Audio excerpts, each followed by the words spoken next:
All right, greetings from Tokyo, my dear friends. I think we are ready to begin. So, sorry for being a little bit behind schedule, but I hope that's okay. Great. You're ready to begin. So, today's discussion will be focusing in on Superman 3. This is the film from 1983, and this is based upon, according to the credits, screenplay from David and Leslie Newman and directed by Richard Lester and starring Christopher Reeve and also starring Richard Pryor and Robert Vaughn and Pamela Stevenson and Annie Ross and others. So Mark McClure and Jackie Cooper and others with also Margot Kidder. When we'll get to that as well. So there's a lot going on here in terms of the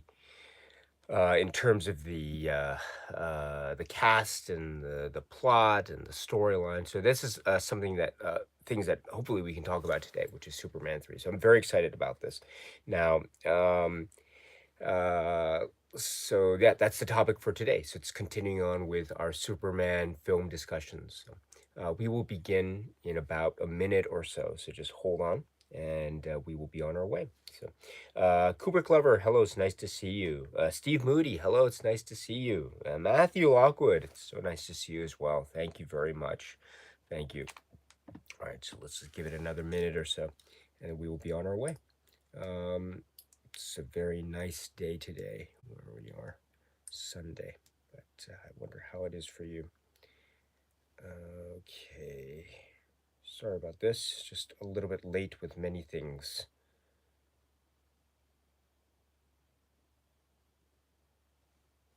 There we go. Okay, and let's see. Great. Okay, so I think we might begin very soon. Oh, Magic Isle is here. Oh, it's nice to see you. Great to see you, my dear friends. Thank you so much for joining. Again, the topic for today is Superman 3. Probably not the most popular of the Superman films, and I get that, but I'll try, as they say, to make the case for why I think it's a worthy entry in this film series that we're watching so far. So I'll try to make the case. And if anyone out there who is vehemently not into this film, that's totally cool. Please let me know. I'm very, very happy to hear your thoughts, whatever they may be, on this work, Superman 3. So again, let's give it a couple more minutes and then we will begin. So just hold on tight, and yeah, we'll begin very shortly. Hmm. Oh, Jay Biddy is here. Hello, my dear friend. Julian H. Hello, it's nice to see you. And you say a comment which is one of the most terrifying scenes of all time. Yes, I will get to this as well. This is also something that I want to talk about. I don't want to get into too much detail yet because, yes, we haven't officially started this conversation at the moment. But yes, yes, I know exactly what you're talking about. So we will get it. And yes, I feel the same way. In fact, I would say for me, it is the most terrifying moment of all time for me anyway. I will, yes, that, and for that and other reasons, Superman 3 holds a very strong place in my heart. So, in any event, yes, thank you so much for this. So, all right. So I think, shall we begin? I think, yes, let's begin in earnest here with this discussion. So, greetings from Tokyo, my dear friends. This is Daisuke. And thank you so much for joining today because today we will be talking about the film, continuing on in our Superman film discussions. And this time today, it is my great pleasure and honor to focus on the work which is Superman 3. And this is described as being from 1983, and it is directed by Richard Lester, and screenplay credited to David and Leslie Newman. And so, with another story, with Superman being portrayed by the one, the only, the great Christopher Reeve, with another cast, it's very compelling, very fascinating, very exciting, very interesting, with great, great performances, including Robert Vaughn, Annie Ross, Pamela Stevenson, Mark McClure, Jackie Cooper, Margot Kidder, Annette O'Toole, and also, yes, Richard Pryor. And so the great, great character, which is Gus Gorman, August Gorman, Gus Gorman. So we will talk about those and other things today during this conversation on Superman 3, the film Superman 3. So before we get into a discussion specifically about this, let me just talk about a few preliminaries, if I may, about this live stream. So this is a live stream that is, as I say, talking about Superman 3. My assumption will be that you have seen Superman 3, the film. So if you have not seen Superman 3 yet, my strong, strong, strong suggestion is, of course, I'm always so happy to see you, my dear friends. Don't get me wrong. I love to see you all the time and to talk with you. But as we will be talking about Superman 3, if you haven't seen the film yet, I don't want to spoil it for you because we will be speaking about details of this work, Superman 3, including the ending, including what happens, including twists and the like. So the last thing I want to do is spoil it for you. So my strong, strong suggestion is if you haven't seen Superman 3 yet, please turn off this live stream and then at your own good time, at a time that is convenient for you, please watch Superman 3. And then you can always come back to this. You can always come back to this channel and watch if you're still interested in a Superman 3 discussion. This will still either, I'll be having this live stream for the next couple hours, or it'll be uploaded as a video after the fact. So, my dear friends, if you haven't seen it, again, I don't want to spoil it for you. So please, you can watch the film in your own at a time that's convenient for you, and then you come back anytime, my dear friends. Again, if you're still interested, and you can still watch this as a video format, a playable video on this channel. So that's one thing. And then the second thing is, I would like to say that the chat is open for all. And so we have great moderators, dear friends of ours with a little blue little wrench or next to their names in the chat, because they are helping me to guide the conversation, or guide, or to monitor the conversation, or not even monitor, but to help out with the conversation as moderators. So we will keep the conversation open. We don't.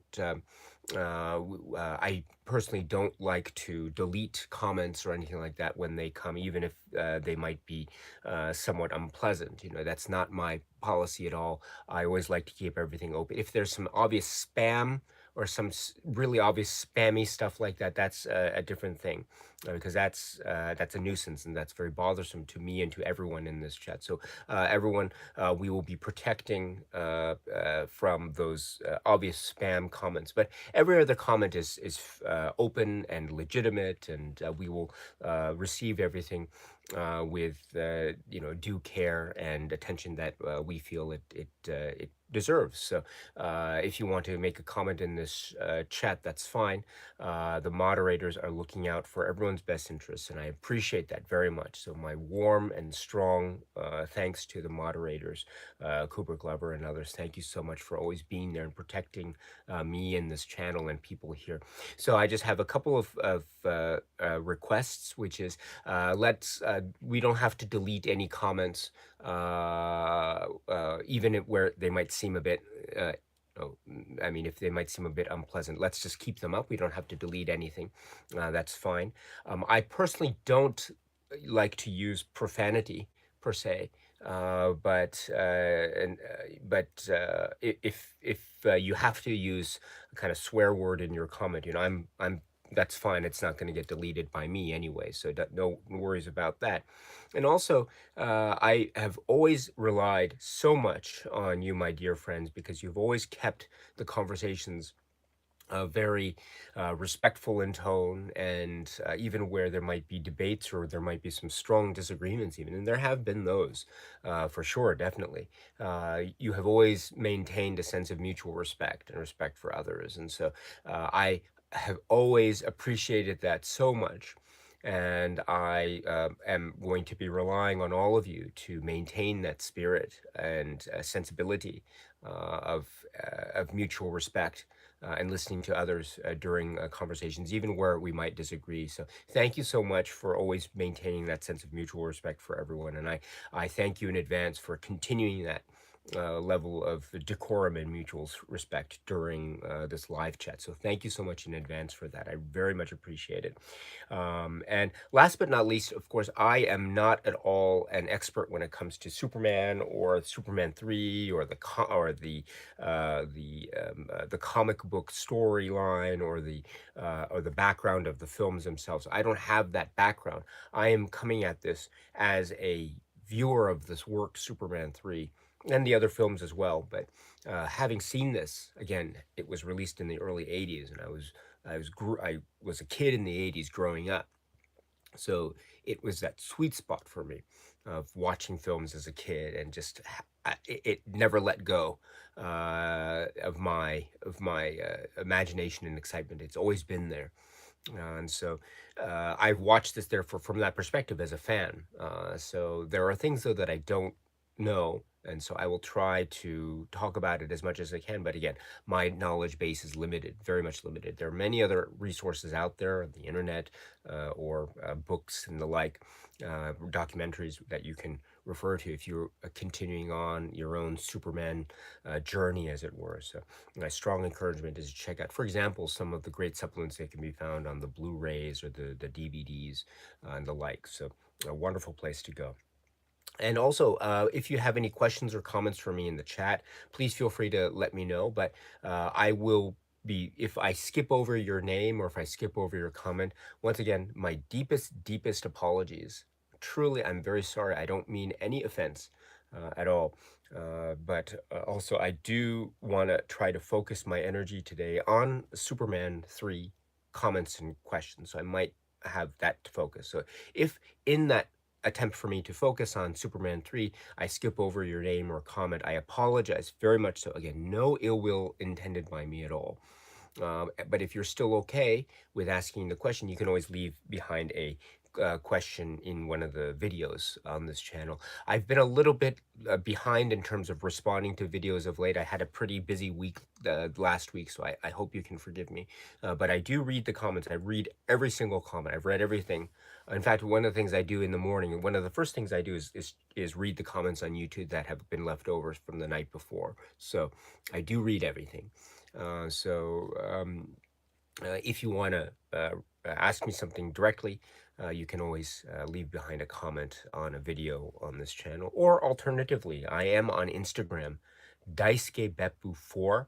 So if you want to, I do have, I think I'm fairly active on Instagram now. I'm more active lately than I was before. So if you want to reach out to me, you can always reach out to me via Instagram. Also, there's a private uh, message app or private message function on Instagram, so you can always reach out to me directly, and that is that's totally okay. Totally okay. So, with that being said, my friends, we are ready to go. But before we continue in earnest on Superman 3, let me go to the chat and we will go from there. So, let's see. Steve says, this movie was definitely hurt by a lack of Otis.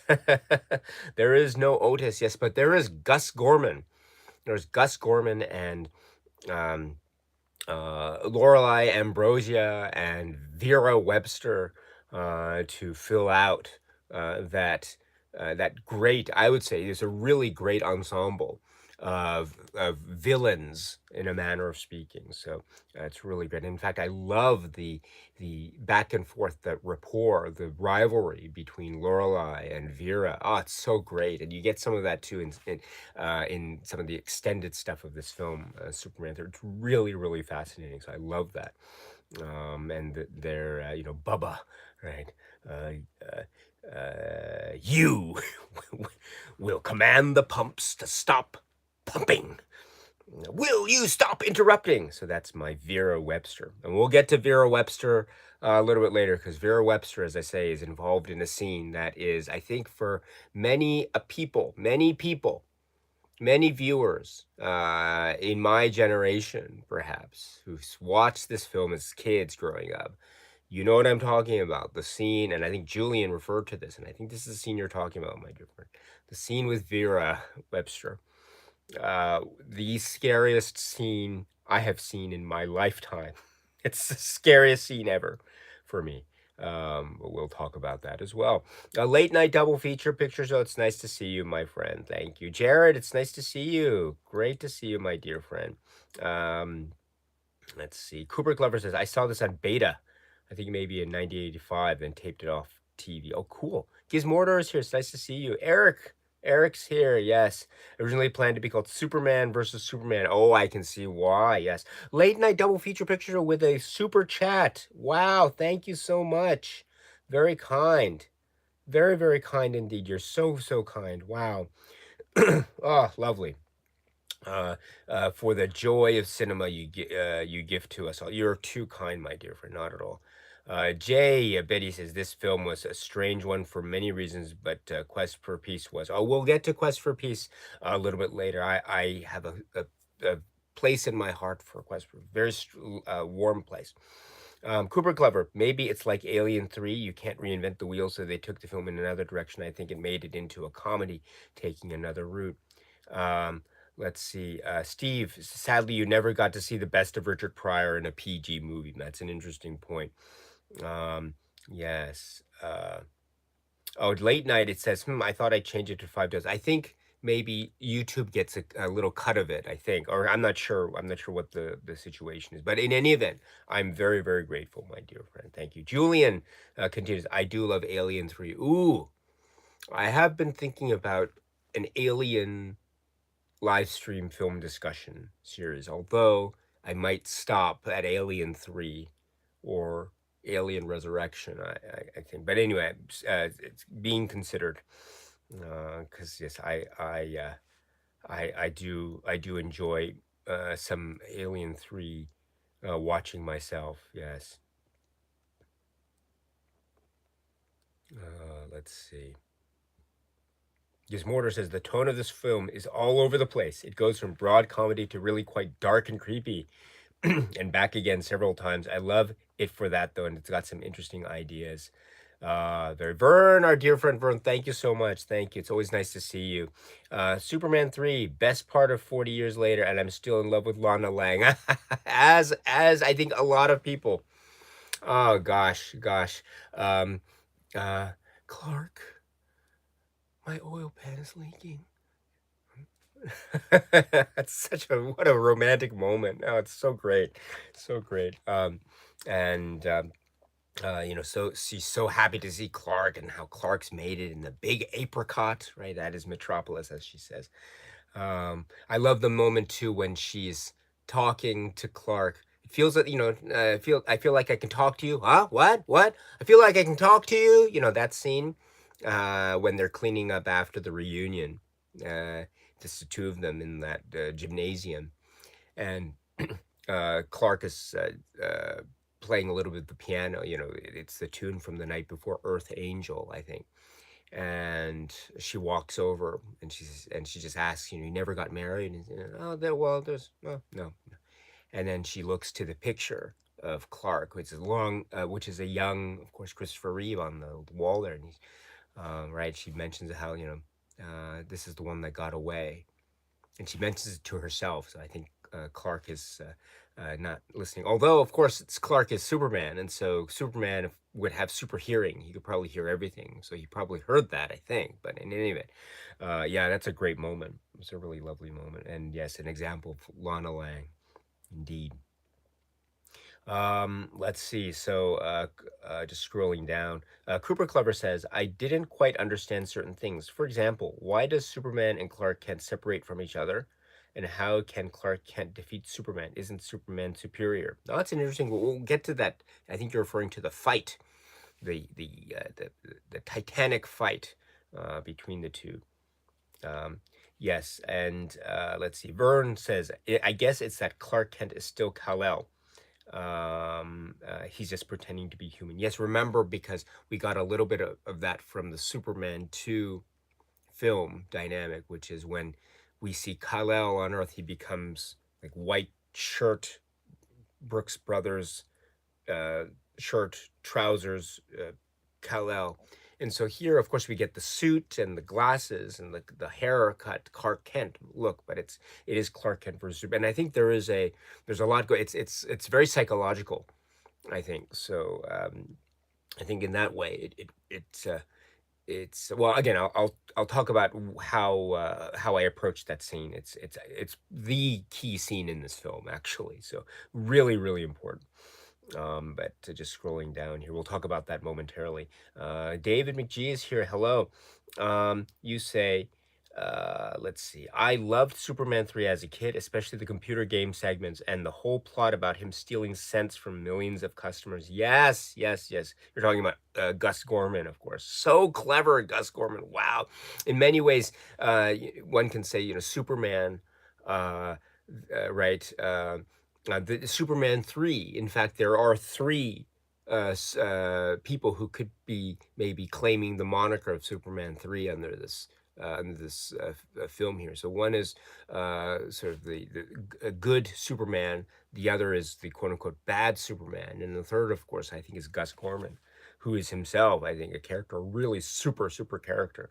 Uh, right, incredible character. One of the great characters. Oh gosh. Timothy is here. It's nice to see you. Floyd in Pink is here. It's nice to see you. Access Mundi is here. It's nice to see you.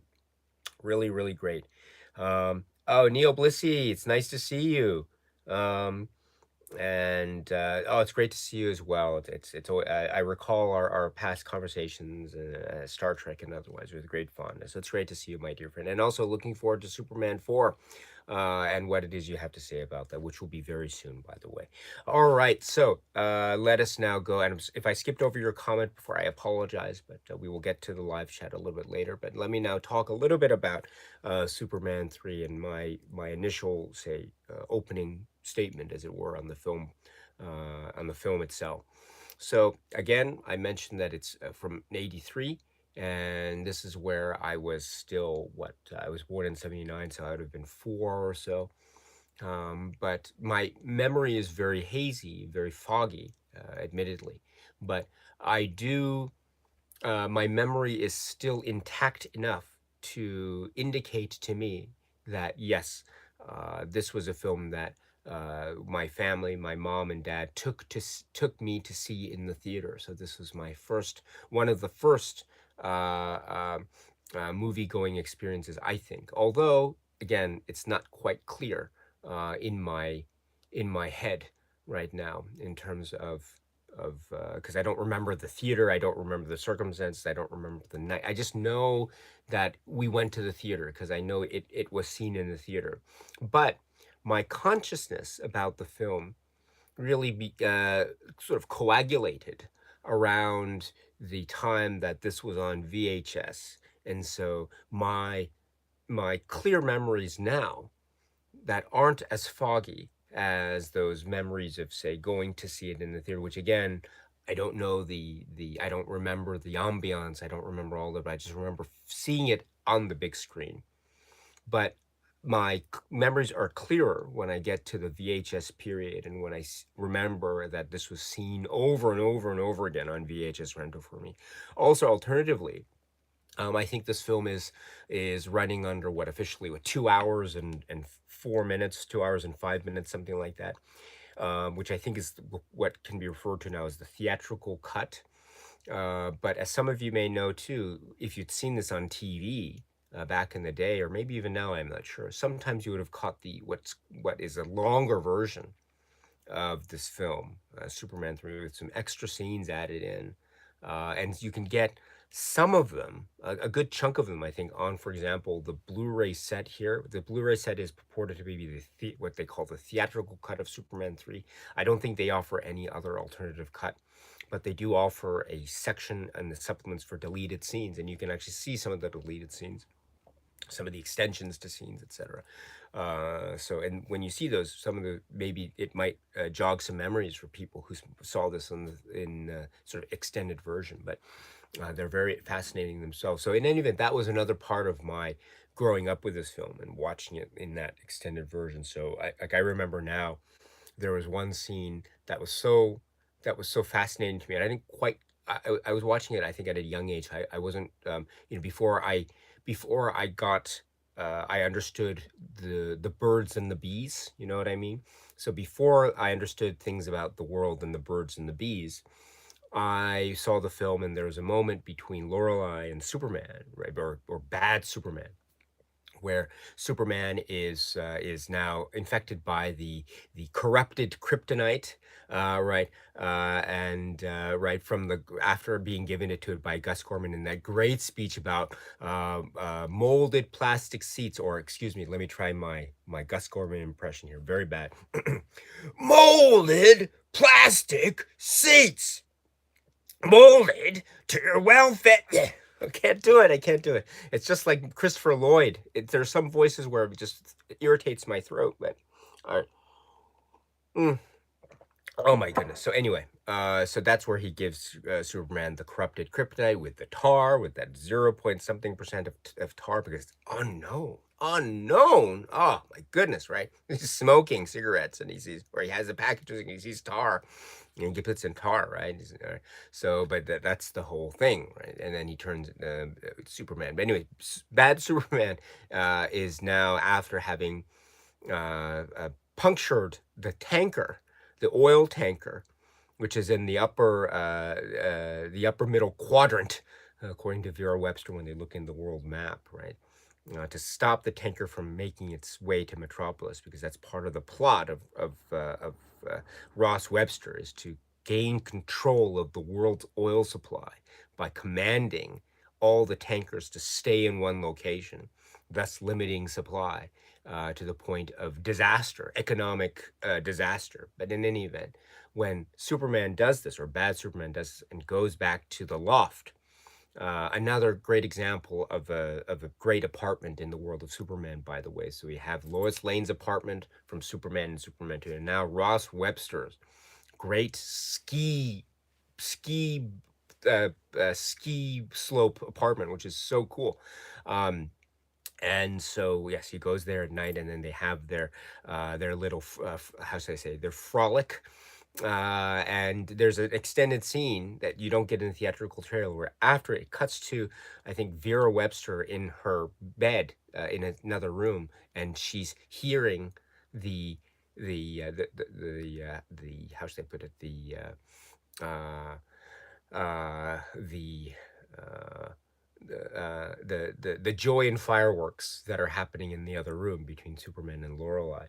And so she's so frustrated because she wants to read, I think, a book on computers. And so she takes like pieces of cotton or something, oversized piece of cotton, stuffs them in her ears to block out the sounds of the making whoopee in that particular scene. And so this is, I think, yeah, it's such a cool scene. I don't know why it's not included anywhere, but anyway, Vera Webster. I love the character of Vera Webster. It's such a cool character. But in any event, what was I saying? So yes, going back to my original train of thought, which is, so it was something that I'd seen so many times, and it was, yes, a film that I'd seen also in parallel to the other Superman films. And this was again during the early 80s, so before Superman 4 had been released, and around the time that Supergirl had been released as well. So, but this was part of my video rental diet. Superman 3, and also Superman and Superman 2. So if even back then, if you had asked me which one of those films I'd prefer, I would probably have said Superman or Superman 2.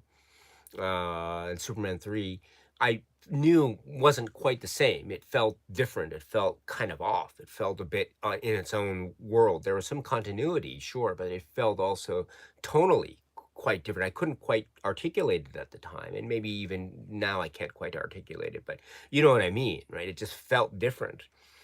That being said, it was something that I still went back to so many times. I just became enamored by the situations. I loved the situations.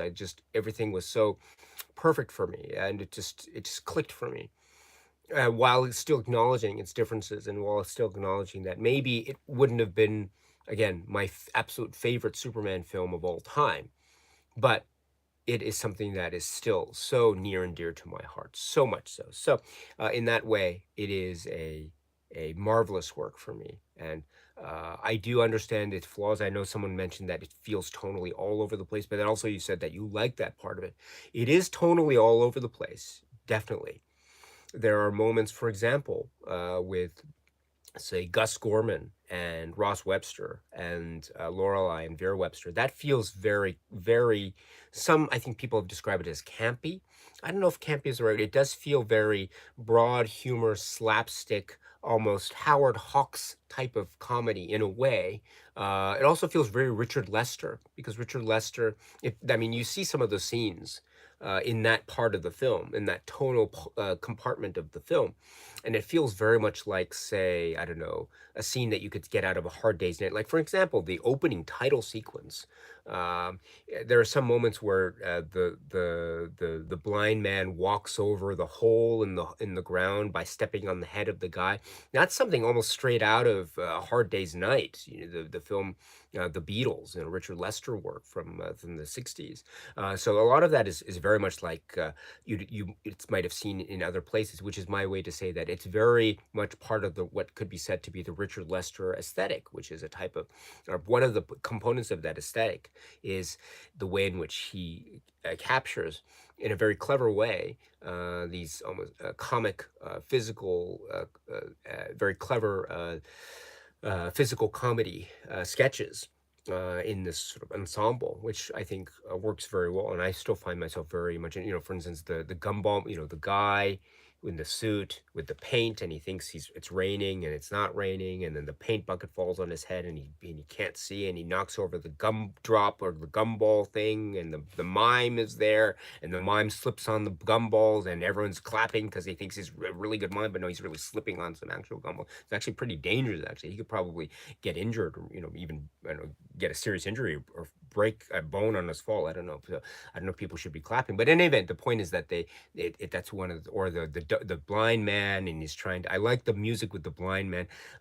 What is it? No, no, no, no, no, no, no, no, no, no. I like that blind man music, or the music accompanying the blind man when his walking dog or seeing eye dog walks away or runs away because of, what is it, the penguins or something, I'm not sure, or the dog, that is the little dog that runs off and that excites the big dog and runs off or something, and that has to do with the penguins and the fire and the roller skating woman, another roller skating person in the world of the Richard Lester Superman perspective. If you remember Superman 2, there's the guy in the roller skating backwards during the whole attack on Metropolis, and the super breath from the three villains there. So maybe they might have had a connection, but maybe not. Who knows? I mean, people who roller skate don't automatically know each other. Not everyone who roller skates knows everyone else who roller skates. Although the opposite might be true. But anyway, maybe I'm overthinking this. But in any event, so there is that Richard Lester component, which can harken back to a lot of the great Richard Lester stuff that we have seen and celebrated, and has been celebrated the world over, such as A Hard Day's Night. And indeed, thinking of the Hard Day's Night component, one can say too that I think one of the criticisms, or one of the ways in which this film has been criticized, is that maybe it's looking at the character of Superman in a less than favorable light. It's almost diminishing the character of Superman because it's maybe overtaking that grandeur and splendor and legend of Superman. It's overtaking that in favor of a more a comic approach, which is almost sidelining Superman in a way. That's one of the critiques I've heard. But in fact, I would very respectfully suggest an alternative take on that perspective, which is much like the Beatles were handled in a film like A Hard Day's Night. They were almost they were a subject of the film, but this whole zaniness of the world around them was shown through these comic sketches that were part of their appeal. And I think actually that highlighted their appeal and anything else. Superman it can be said, maybe as an argument, the Superman 3 might have a similar type of approach. However, I can understand the comparison can only go so far, because the Beatles could be said to be in on the joke in A Hard Day's Night, whereas in Superman 3, it's not clear whether the character of Superman is really in on the joke, because he's so upright, and he doesn't really joke around, you know what I mean? It's not that type of character that he has, whereas the Beatles have this sort of lively sensibility about them, and they're just they have this they're laughing, and they're just having a good time in that way, in that spirited way, the 60s youth way, in a manner of speaking, whereas Superman is maybe a little bit different in terms of the way in which he has his character portrayed in these films. So maybe that's where the comparison ends. But the point is that there is a way in which this humor can be used and still support the character. And I would dare say that there is a way in which we see, for example, Clark Kent and his character, because Clark Kent is the very much a key component to the Superman character. As we know, we got a hint of this, and very, very great doses, helpings of this, in fact, from Superman the movie and Superman 2. The what can say the tension between the Clark Kent persona and the Superman persona, Kal-El. And perhaps maybe in a film like Superman 2, one might say that that was a focus on the Kal-El persona. In fact, Clark Kent was the disguise. It could be said to be that. And that there's a discussion in Superman 2 in the Fortress of Solitude between Lois and Superman. They're having dinner, and they're talking about Clark Kent as someone in the third person. And Superman mentions, and I paraphrase in that film, something like, "Well, if it weren't for Clark Kent, I wouldn't have met you." And Lois says, "Well, he is you. I don't quite understand." And it doesn't quite go so far, because they're in a moment of heightened romance, as we know. But remember what Superman says in that moment. He says, I don't, it's not clear. I don't quite understand. It's confusing. It's not to me. It isn't. For once in my life, everything is clear. And so that's where the conversation ends in terms of the relationship between Clark Kent and Superman. So we don't quite get a resolution, one could say, but the conversation has started, and that conversation continues in Superman 3, and I would say quite triumphantly. And in that mode, one can say that Clark Kent is one of the main characters in this. And if one thinks that Clark Kent is the main character, then going back to the comparison with Richard Lester in A Hard Day's Night, if the success, or one of the key success points of A Hard Day's Night, is to capitalize on the bubbly and naturally funny and comic nature of the Beatles, by highlighting that in the context of these, say, comic sketch scenes that are surrounding them in the film A Hard Day's Night, and how, if that is rooted in the assumption, or rooted in the premise that they themselves were naturally funny or comedic, or whatever the case may be, Clark Kent is in the same position, I would say. Clark Kent is naturally funny. Clark Kent is there is a sort of social awkwardness about him, and he's sort of he's part of the joke. He's in on the joke. Sometimes he's the butt of the joke. But that's part of the persona, which is acknowledged by Superman himself, as we remember from the Superman 2 discussion. So, in that way, we have a naturally funny or humorous character at the center of this film, around which we have the wonderful goings on of the Richard Lester comedic touch, in a manner of speaking. That's not the only character that's like that. Then we have Gus Gorman, Richard Pryor, who is a character I would argue is in a similar position.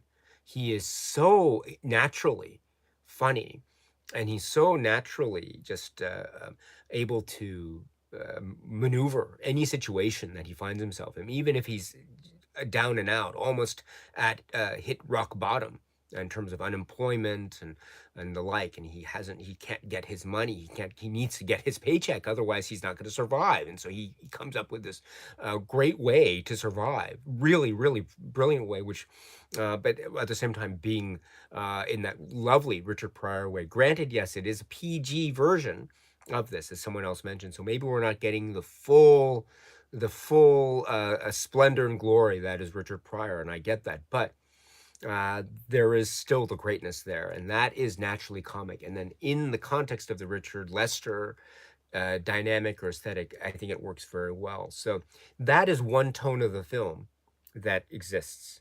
Now, at the same time, one can say that there are, I would say, at least two uh, primary components that work, that are operating at the same time. So one being, if we think about the Richard Pryor component or the Richard Pryor character, there is there is this notion that's in the film very much so about class and about working class and the upper class, and there's a divide between the two.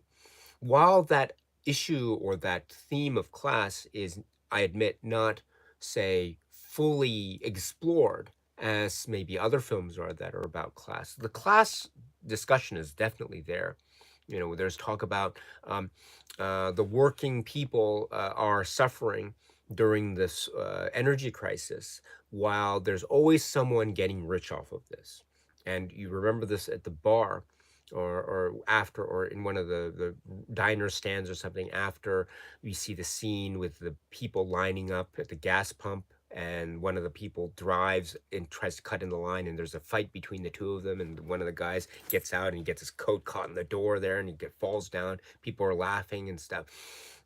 And you have the talk when the wife, or I assume it's the wife, goes in, and someone's attacking my husband, and no one's really doing anything to stop it because it's just it's chaos because of there's no gas, and so when you have this discussion, someone's always getting rich off this, and Gus Gorman is there, and so he seems to be thinking. I mean, it's essentially it's his doing, kind of, but he's doing it under orders and also threat of going into jail from, of course, Ross Webster, who is representing the character that is wealth and the upper class here, and almost a sense of so much privilege thanks to his wealth, so much privilege to a degree that it leads to villainy in the context of Superman 3.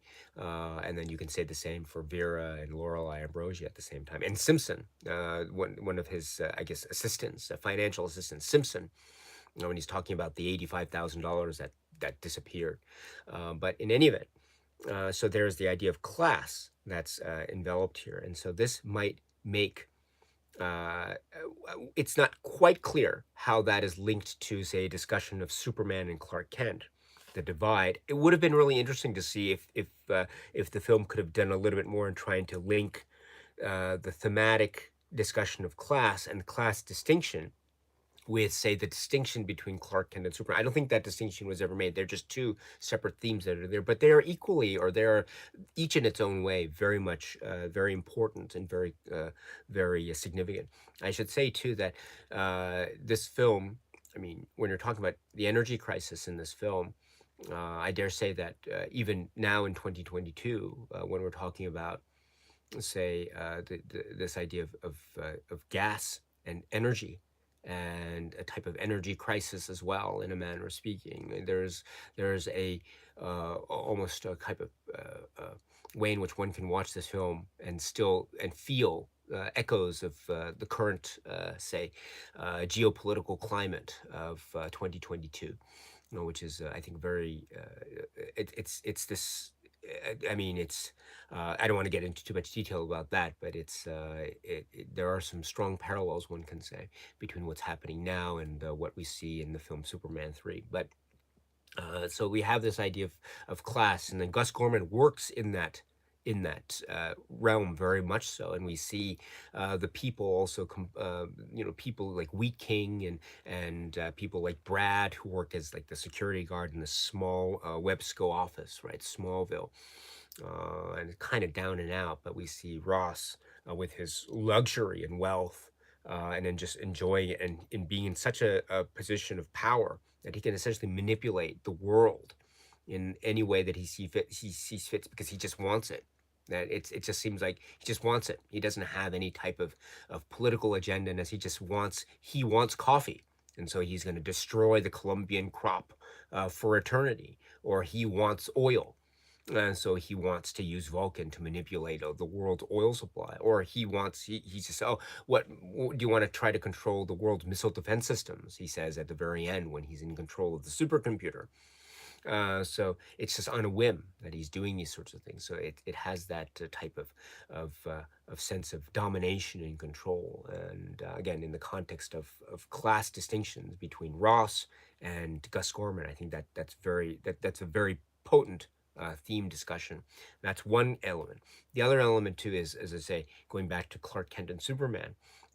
Superman and Clark Kent, the relationship between these two is so important. It's so important in this film, and it feels like this is the psychological heart and soul of this film. This battle between the two, because one can say that this is Clark Kent's film. This is Clark Kent's film because we see a lot of Clark Kent going to Smallville, going to the class reunion, seeing Lana Lang again, and Lana Lang responding very emotionally to Clark Kent. She, of course, is very happy to see Superman because of Ricky and because of Superman is Superman is so famous. But she responds to Clark Kent in an emotional way. At least we think she does. And so this is a story about Clark Kent's possible romance with Lana Lang, and vice versa. And so that's one way in which this is a film exploring who Clark Kent is.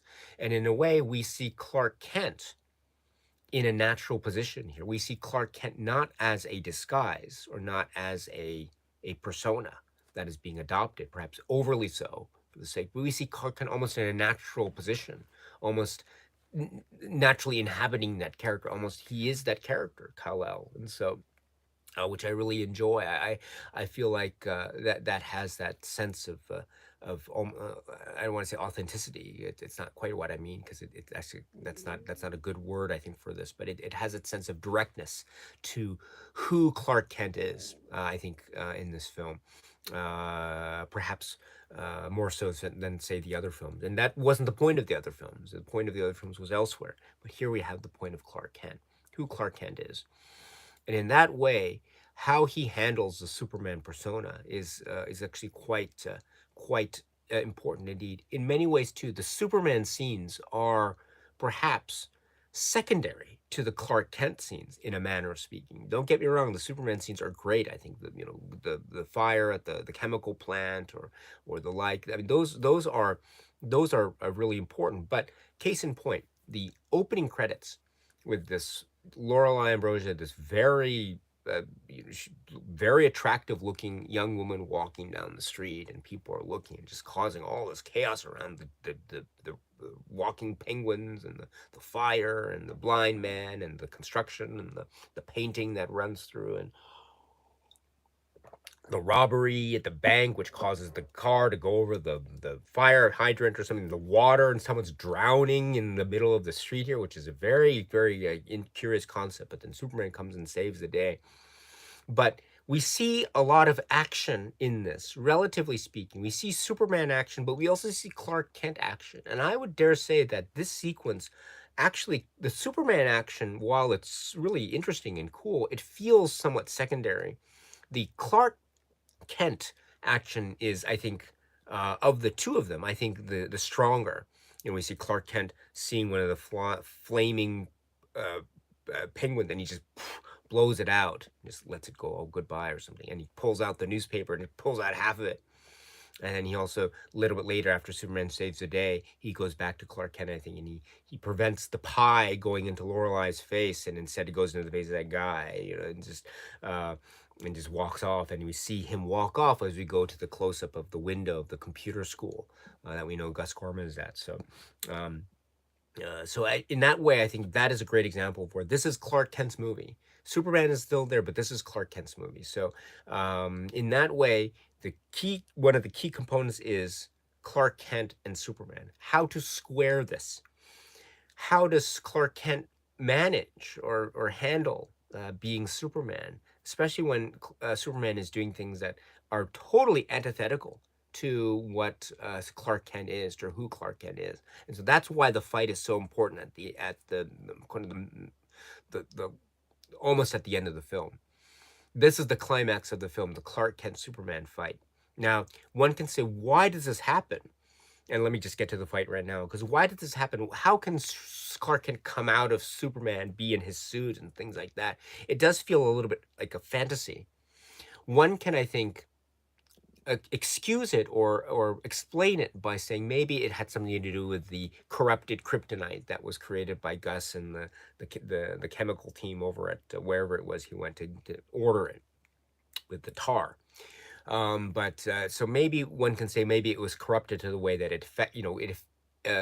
people from Krypton are affected in ways that maybe we don't understand, and maybe this is one of the ways, right? We can explain it that way. But another way to look at it too, of course, is that it is a psychological battle. It is a psychological battle between two personalities, and not just two personalities that are in sync with each other, but two personalities that are at odds with each other.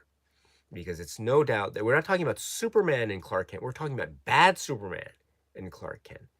The idea that Clark Kent and Superman are somehow aligned or in sync with each other, I think has been more or less established in the second film, although the conversation started. But now the idea is, what happens if we are doing things that are totally against what it is we feel or we believe is right? How do we square this when we have seemingly opposite or antithetical things going on, personalities going on? How does this happen? So in that way, Clark Kent versus Bad Superman is a psychological battle. It's metaphorical, and it's played out in this place of almost a wasteland, this dump place, this metal, I think, garbage facility with acid and metal crushers and things like that. So it's set forth against this landscape of chaos. It's almost like it almost has these rigid edges that almost feel like its own fortress of solitude in a way. But it's a mirror opposite of the Fortress of Solitude, where the Fortress of Solitude was snow white. Here we have the greasy dirt and the rust of the world around them. It's almost like it's the corrupted nature of it, which I think is also a really interesting mirror or double as well. That's the backdrop, or the forum, or the place for this mano a mano, this fight between the Titans, Clark Kent versus Bad Superman. So, and it is a psychological battle, because the winner of this will have control over, say, the fate of Superman, as Superman is seen throughout the world. And at this point in the film, Superman has been censored by, I think, all the world governments except Colombia. So he is sort of a world enemy because of the things that he's doing. But we'll talk too about the evil Superman and what it is he does as well. But now, again, that's not to say, and I'll go back to the comments in a moment, but just finish this point here, which is, that's not to say that this dark and kind of edgy component of the film, I don't know how it squares with, say, the lighter comic stuff, and maybe it doesn't. And my argument, it doesn't try to go so far to say that they are connected. I do feel that there is a disconnect between those two, but it still has this. It might feel off balance to some, but there is a way in which I can accept it, because, again, this is the way in which I've seen this film for so long as a kid growing up. It becomes like second nature to me. So in that way, this film operates so beautifully. And so, for example, the Gus Gorman stuff can't really work in the Clark Kent Superman dynamic. I mean, Gus Gorman does make an appearance in that component, don't get me wrong, but it doesn't quite fit in to the thematic discussions of that. But Lana Lang does as well, and so that Lana Lang fits into that very well. So that's the Lana Lang component there. But Gus Gorman fits in very nicely into the whole idea of class and the idea of so that type of corruption. Bless him, Gus Gorman, even when he does things that are conceivably quite villainous, you can never not love him, and he somehow remains uncorrupted even to the very end, and that's what I love. And also he can be said to be a character that is being manipulated by Webster, because he's doing things against his will essentially. So because in order because he's under threat of going to jail because of his embezzlement of the $85,000. So or so in change. So, but in any event, yes. So we have these disparate elements that still, I think, exist very peacefully in this film, which is called Superman 3. Anyway, enough of me rambling. Let me now go to the chat and let's go from there. All right. Let's see here. Sorry, I'm going to scroll down. And if I skip over your comments, I apologize. Here we go. Okay. So Timothy said earlier, I saw this film at a drive-in theater. It is the only one that I saw on the big screen. Oh, that's cool. Very cool indeed.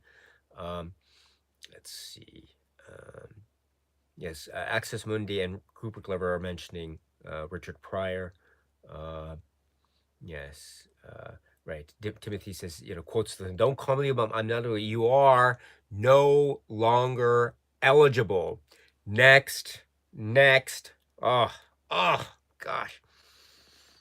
I guess, right. If you can only hold that job at the fast food restaurant for what, 28 minutes or something, or 28 minutes. Yeah, gosh, you can't satisfy that person at the unemployment office, I suppose. But Gus Gorman, to his credit, doesn't take no for an answer. He doesn't quit. He is so he is tenacious, and he is so determined, and that's where he gets this idea from the matchbook of all places, to become a computer programmer. Oh, I love it. And that idea, yeah, I think I'd become a computer programmer. And he's brilliant. He's the most brilliant computer programmer ever. I love it. Absolutely love it. And he goes, and the guy, right, who is the same guy who is, I think, Gonzalez. He's being taught by Gonzalez from the James Bond film For Your Eyes Only. So that's really cool. And Gonzalez from Your Eyes Only. I mean, it's not. I know maybe it's not his name. I don't know what his name is actually. He's just the computer programmer guy. But maybe his name in the film is actually Mr. Gonzalez. I'm not sure. But in any event, he is right.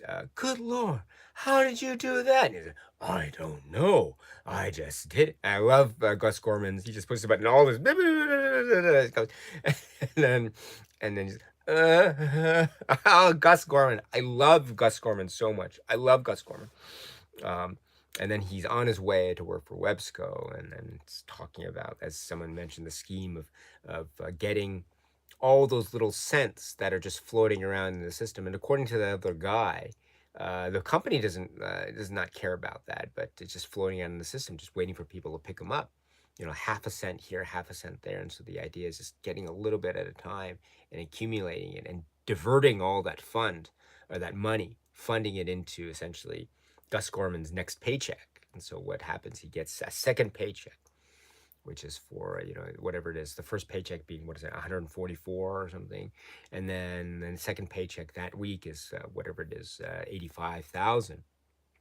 Which is a little bit of an interesting thing, because what that guy was saying at the lunch counter was wrong, I think, because he says that the company doesn't care about who takes that money. But apparently, after this has happened, then Simpson and Ross understand that the money was indeed taken from the company, so the company, embezzled it. So they knew where the money was. So apparently there was a bit of a connect between all those little half cents here and there that were gathering, accumulating over time, and the company finances. So it wasn't the case that the company wasn't taking it at all. In fact, they were taking it. Apparently, it was part of their books, I think. But incidentally, Simpson, that elderly gentleman that is probably the financial expert, or the accountant of some sort with the Ross that he's talking to in the first scene that we have Ross Webster.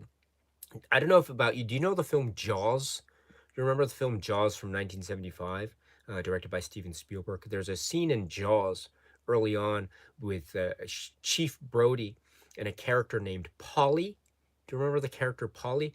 This guy, Simpson, looks like Polly kind of a male, like this version of Polly. I don't know. They look very similar. Maybe they're brother and sister. I'm not sure. But in any event, I'm reminded of the scenes between Sheriff Brody and Polly in Jaws when I see the scene between Ross Webster and Simpson in this film, Superman. Could you imagine Robert Vaughn playing Chief Brody in Jaws?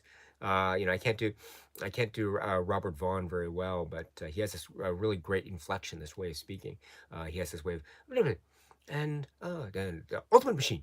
And smile, you son of a, that. Oh, that would be so cool. Robert Vaughn as Chief Brody. Wow, that would be really cool. Could you imagine too? Maybe Gene Hackman as Quint. Oh, cool.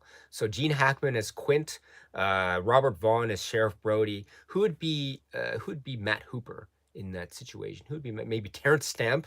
Wow, Terrence Stamp as Matt Hooper, or maybe yeah, that would be cool. Terrence Stamp as Matt Hooper, and he'd be like um you know what would he be? Gosh. Terrence Stamp saying to Mayor Vaughn, he'd be like, you know, I'm not going to be standing around and watching people line up to be a hot lunch. I'm getting out of here.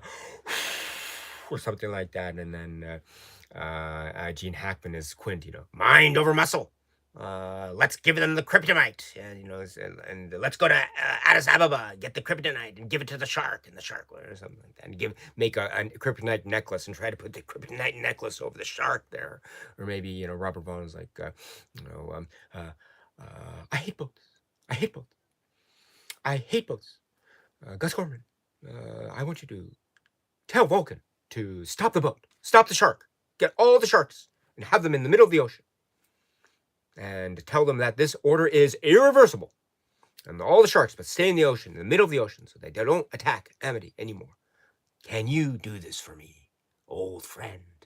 So that's Sheriff Brody's Ross Webster's plan to stop the sharks in Jaws in this alternate universe of Jaws Superman 3 crossover, or maybe not, But anyway, sorry. What was I saying? So Cooper Clever says, I always remember the freezing of the lake and the sister turning into the evil robot at the end of the. Yes, I remember that too. I remember the freezing of the lake as well. It was so curious because if you remember, the freezing of the lake had that eerie music, which was the dun dun dun dun dun dun dun dun dun, which I always associated with like the evil scenes in Superman 2. The three Zod, Ursa, and Non scenes. But he's using the music. The music is used to like the evil. Oh, Superman is turning the lake into ice. Oh, how evil! That's how I thought it was kind of a weird disconnect for me. But anyway, I remember that scene. That was a really cool scene. And right. Oh gosh, it would be someone mentioned Alien 3 before, but here we have Apone, I think, as the fire marshal. Right. Where's Apone? Where's Apone? Right. So anyone who knows aliens, right? So anyway, but what was I saying? Anyway, so he takes the huge tray of ice essentially and just drops it onto the chemical plant there, and it takes out all the fire because so inconveniently the pump pressure fails at this precise moment. But in any event, Superman is there to save the day, which he does in grand fashion. It's so wonderful.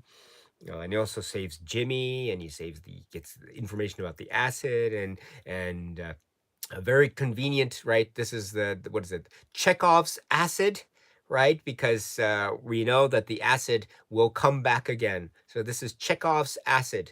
There's a lot of acid in this film, by the way. For what there's a convenient pool of acid in the junkyard when they're fighting. Just say acid, just with no gate or no security barrier around. There's just a pool of acid. But anyway, which looks like, I don't know. It looks like a hot spring. If you know hot springs, for instance, Japanese hot springs. Japanese hot springs are very therapeutic and very good for the skin.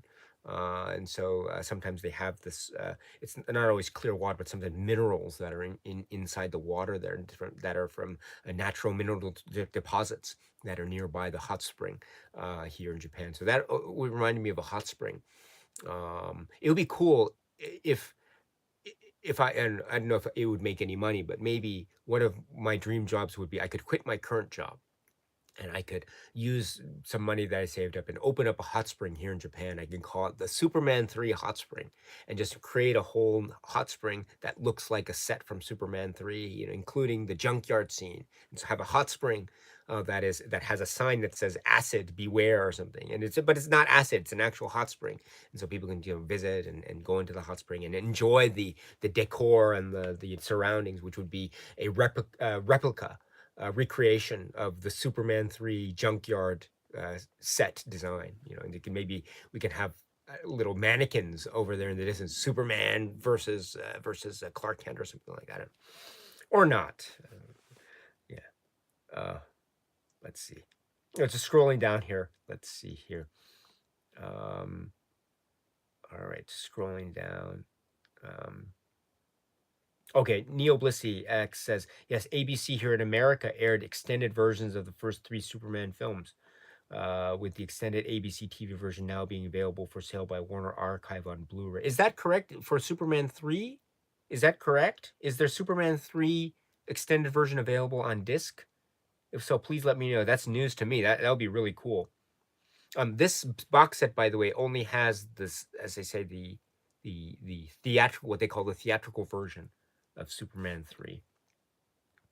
I'd love to get the. Oh, okay, then you get it. It's the extended version of Superman, the first one. That, yes, I know that. Yes, I have that. Yes, I have that one. But I think now the issue is, can someone release the extended version of Superman 2 or the extended version of Superman 3, etc. So I don't. My understanding is those have not been officially released yet. Let's see. Yes, scrolling down. Yes. Yes, Timothy said, molded to your well-fed behinds. And I love how people are like, huh? What?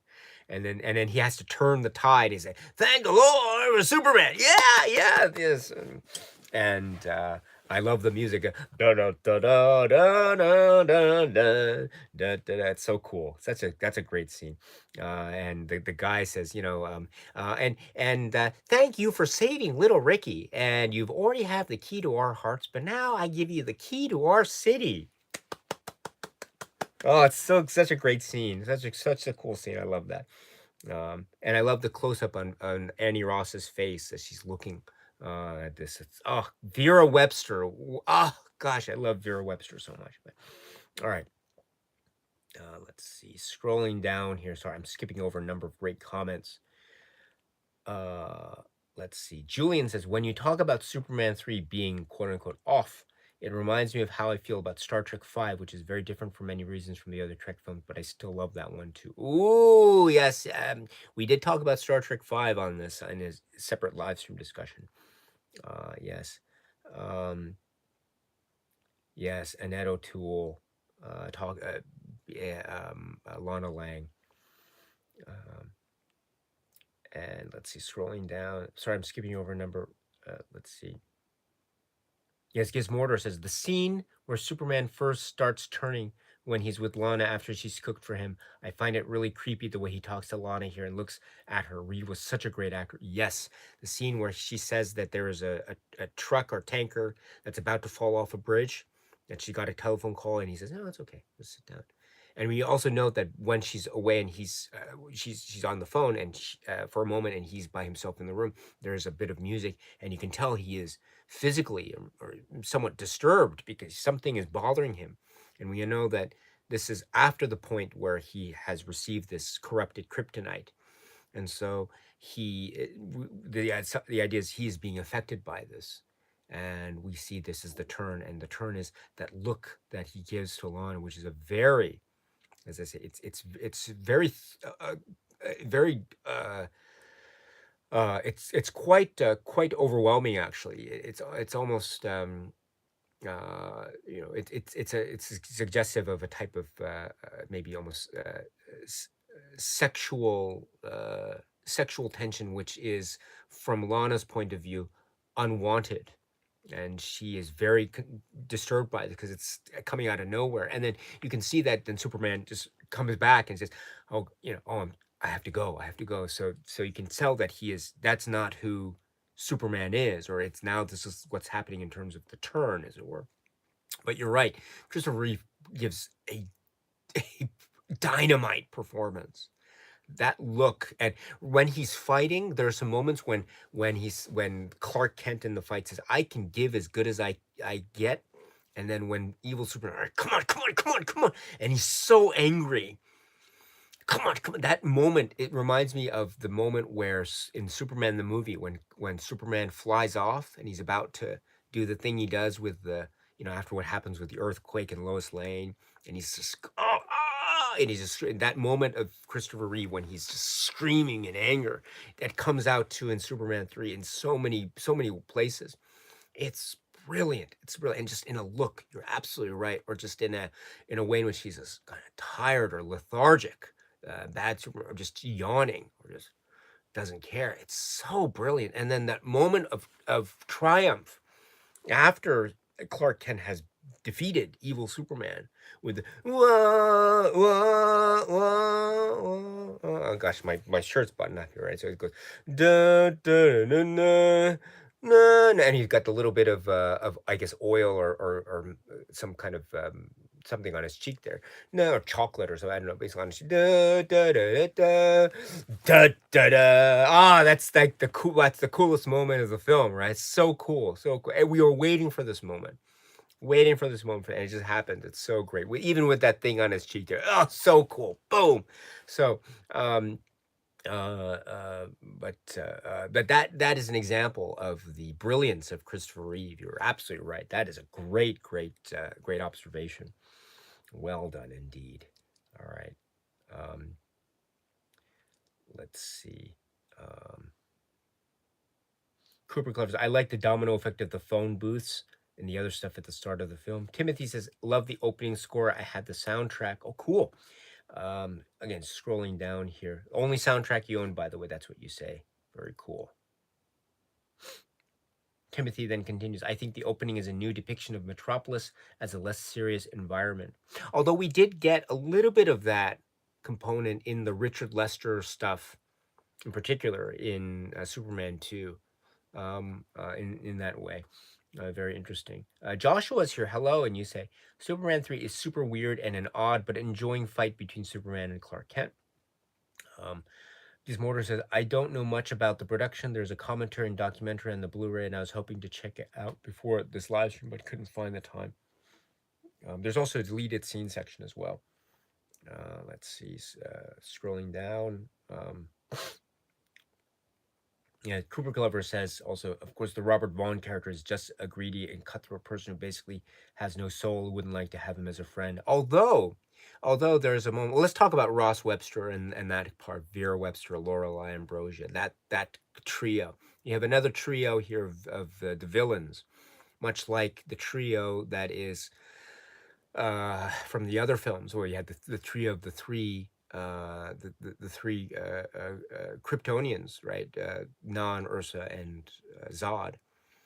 And then you also had the three um, Otis, Miss Tessmacher, and of course Lex Luthor. And now we have another trio here, which is Ross and Vera and Lorelei. So Ross Webster and Vera Webster are sisters. And as according to him, she says, I'm his sister, his baby sister. And she refers to him as Bubba. Because there's actually an extended scene where you can get the background as to why she calls him Bubba. And we have Lorelei, who is Ross Webster's aerobic nutritionist, therapist or something, right? But right, so a very interesting trio, indeed. Ross Webster, I think, has this way of just wanting things and just right. He quotes Attila the Hun. It's not enough that I succeed; everyone else must fail. And that's his philosophy. He's just so villainous in that way. So in many ways, what Cooper Clever is saying, he has no soul. That could be one way of looking at him. But when the supercomputer turns on them at the end, there is a moment where I feel so bad for Ross. I feel so bad because he's totally lost. He's lost the plot at that moment. He is totally vulnerable, and he is. And when Lorelei is stuck up there with the supercomputer beam, and his sister Vera is turned into this super robot, and this super robot is shooting out the beams from the robot's eyes and attacking Ross Webb. And he says, "It's your sister, it's your brother Bubba or something." And he just that moment when he's just writhing in pain, just about to, I guess, die at the hands of the super robot. I always felt so bad for Ross. I felt so bad for him because he's just almost this pathetic person. It's just totally at the whim of the supercomputer. So he's totally helpless. He's been so powerful and just so megalomaniacal all this time, and he's just now this person who's in dire need of help. And Superman, indeed, he protects him. I mean, maybe it's doing many things when he's trying to stop the robot with his hand there, which is a cool scene, by the way, when he blocks the beam with his hand. I love it. Oh, so cool. That's so cool. And he's got the thing behind. He's doing it while he's got his hand behind his back, hiding what we understand to be the can of acid. Oh, it's just a plain old can of acid, as he says. Okay, or you can go to the vending machine, just put in a couple quarters, and you can get a Coke, Diet Coke, Pepsi, or a can of acid. And you press it in there. Oh, it'll be cool, or maybe not. I don't know. But anyway, so he's got that one arm behind his back while he's doing the thing against super robot Vera. That's cool. It reminds me, again, I don't want to get too off track here, but do you know there's a film by Alfred Hitchcock which is called Torn Curtain? It's starring Paul Newman and Julie Andrews, and there's a character in that film called Gromek. And there's a very famous scene in the film, the Hitchcock film from the 60s, Torn Curtain. And the character Gromek says, I can take you, how do you say, one arm tied behind my back. And so whenever I see that film, Torn Curtain, in that particular scene, of this character Gromek saying that line about taking people on, he can still take people on with one arm tied behind my back. I always think about this part of Superman 3 when Superman has one arm behind him and still stopping the beam from super robot Vera. And I think, this is just like Gromek in Torn Curtain. But anyway, that is a completely random aside. I apologize. Let's go back to this, which is Ross and the villain. So there is a super almost slimy element of villainy. Remember when Colombia has been reported to be devastated? He's up there on his artificial ski slope on the top of the building there. Talk about this type of luxury, which is almost offensive. It's while people are suffering, he's there laughing, and he says, "Oh, it's turned off. I'm gonna split my sides." He's laughing. He's just enjoying every minute because he knows that means that he has total control of the coffee market. So, but in any event, yes, that is a very almost devilish and dastardly way of handling things. But what's so great about Ross Webster is, again, like that moment at the very end with the supercomputer, there's this almost evil charm that Robert Vaughn gives. You can't help but kind of like him in that villain. You want him to get his just desserts, and he does in a way, but you can't help but like him in a certain way.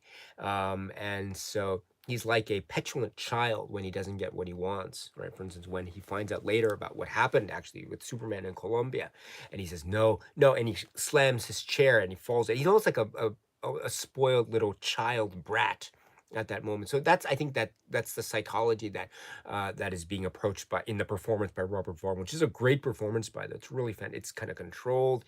He has this way of just not showing any outbursts, except once in a while. There's a moment when he's talking on the phone with Gus Gorman a little bit later, after Gus Gorman has to report to him what happened to Superman after Superman was given this corrupted kryptonite, and he says, I give you, and Superman didn't die. He didn't die. I asked you to kill Superman, and you couldn't even do that one simple thing. Ross Webster. It's so cool, so great. And he's all about, and he has this front of maybe this type of wealth and philanthropy we get from the Man of the Year type of fame as well. In that way, he might be said to be different from Lex Luthor, because Lex Luthor, of course, is an underground villain. I mean, he's in an underground lair, and he can't go to the surface because I guess his criminal profile, perhaps, I'm not sure. So Ross Webster is a public figure, and a public figure who's publicly wealthy. So I think that is one distinction between him and Lex Luthor, although there might be some similarities as well. But it's a very fascinating villain. I don't know if Ross Webster gets enough credit when it comes to the discussion of the Superman villains and the villain archives, but. I think he deserves his due. He has this way of showing, and there's a almost James Bond villain like aspect to it, and he's talking about villainy from up from his tower, looking down, and he's never on the ground, as it were, except in a key sequence at the end with the supercomputer, of course. But he's always having people do things for him. He's always ordering things from the luxury of his super penthouse, whatever, complete with ski slope. Um, and he's looking at these huge maps in his room. It's almost like a James Bond villain, and so in that way, he has this very very fascinating supervillain cinematic quality about him, which I think is just oozing villainy and charm at the same time in the hands of Robert Vaughn. It's really great, actually.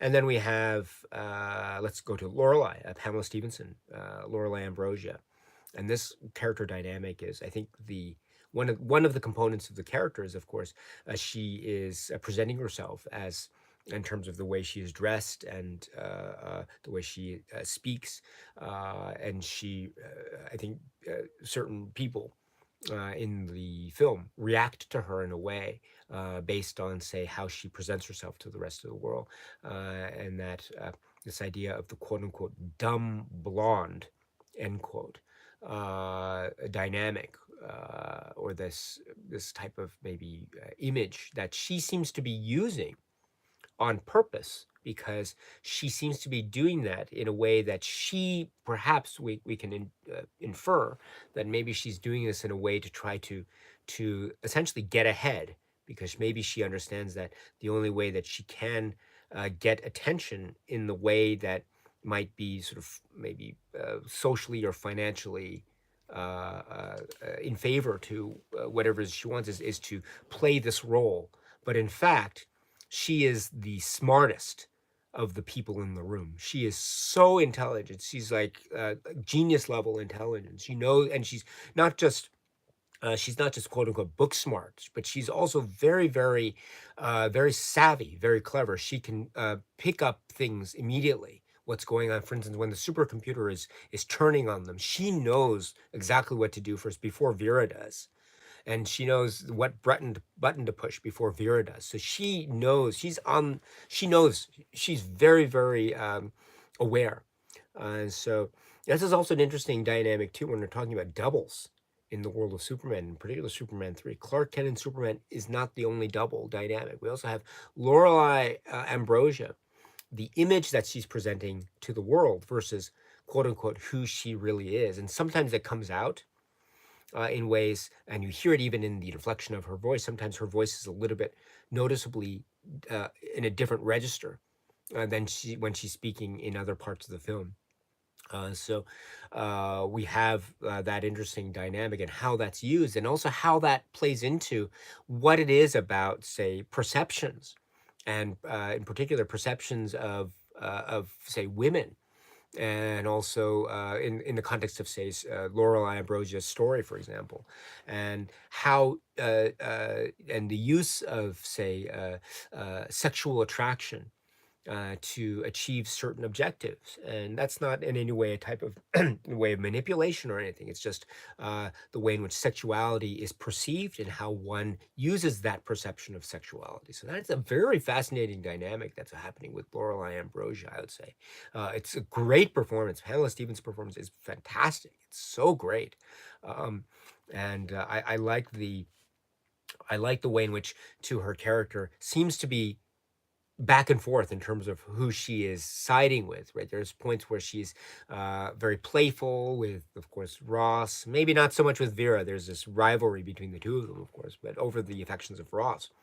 But there's a point to where she is really supporting Superman. Oh gosh, oh, yeah, let him have it, Ross. After we assume they've had a very romantic night together. And she says, "Oh, hi, honey. I don't know you, lady." And she said, "Oh, but the other night," and she seems very disappointed. And so the assumption can be that maybe after that night of sexual intimacy, that she became very much uh, on the side of Superman, as it were. And so at the end of the film with the supercomputer, she seems to be more on his side rather than on the Webster's side. So that's an interesting turn. Interesting, but I think ultimately she was very a kind of a likable character in that way, much like Gus Gorman is. Gus Gorman is in many ways doing things that are very villainous, taking over the Vulcan satellite, asking the Vulcan satellite to make these commands to stop the oil, to destroy the Colombian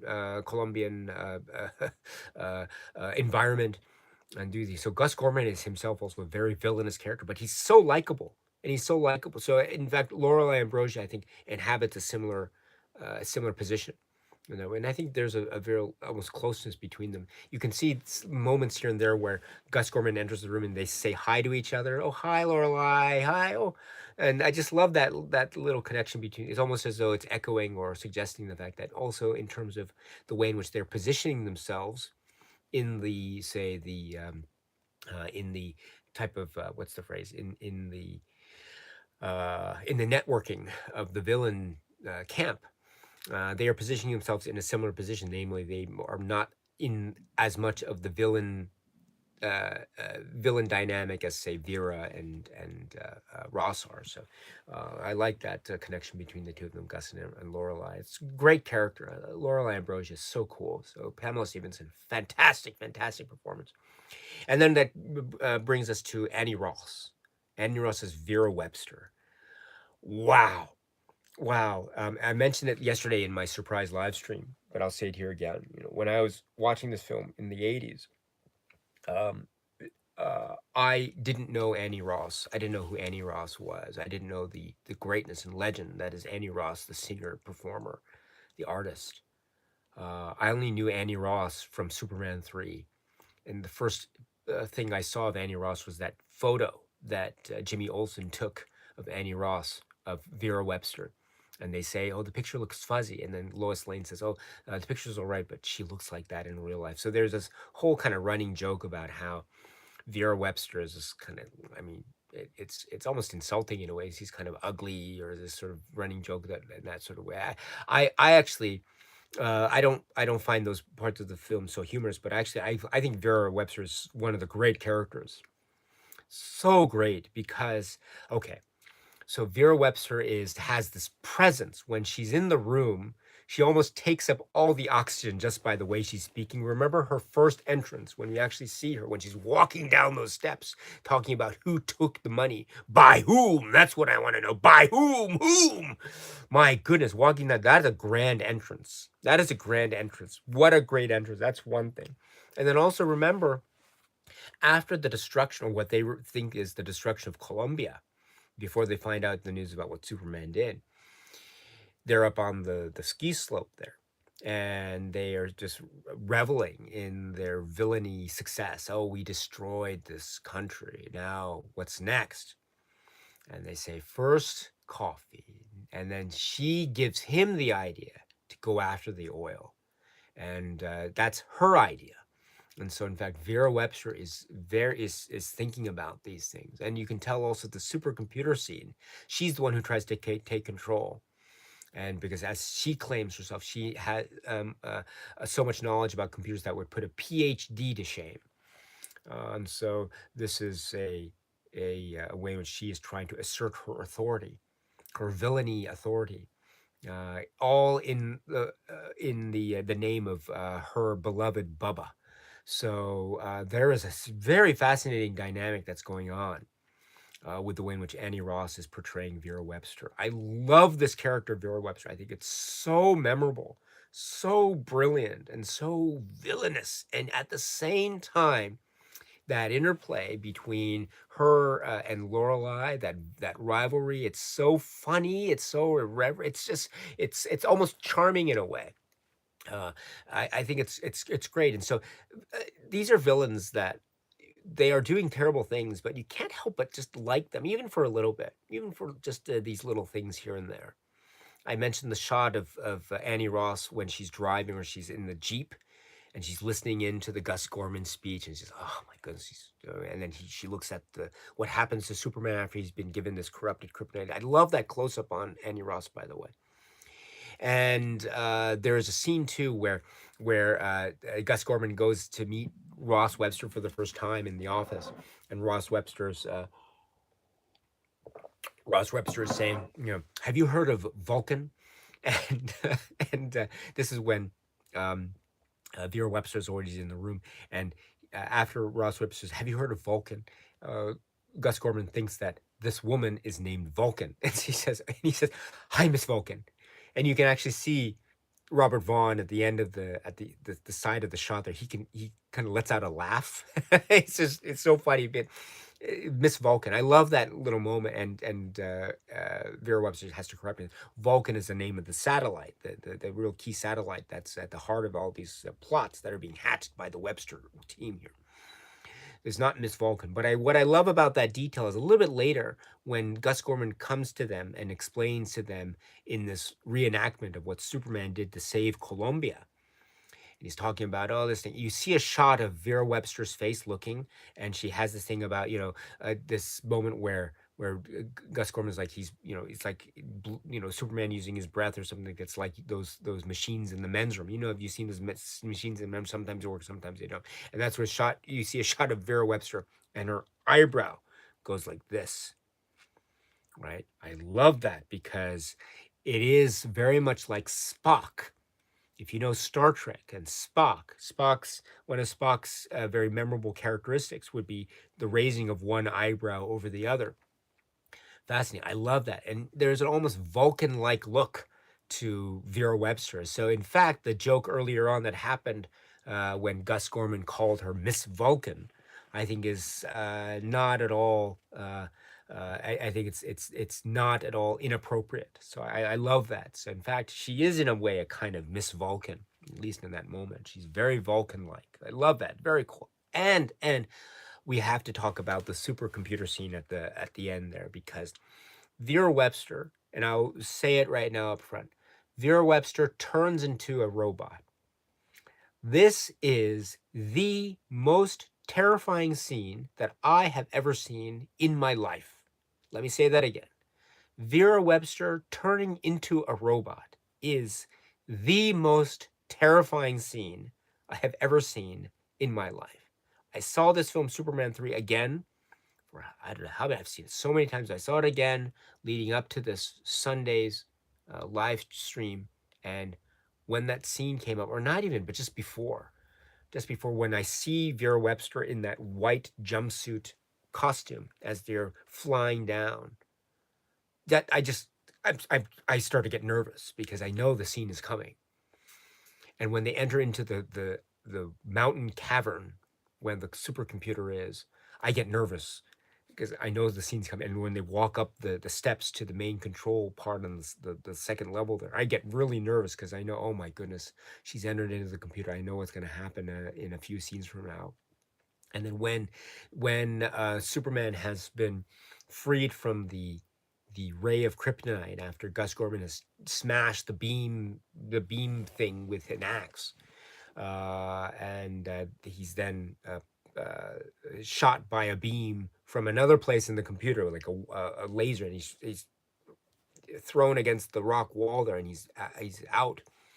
And Superman leaves, and you get that eerie little hum against the soundtrack there. And then Lorelei Ambrosio understands what's going on. She leaves, and then she said, "Hey, wait a minute!"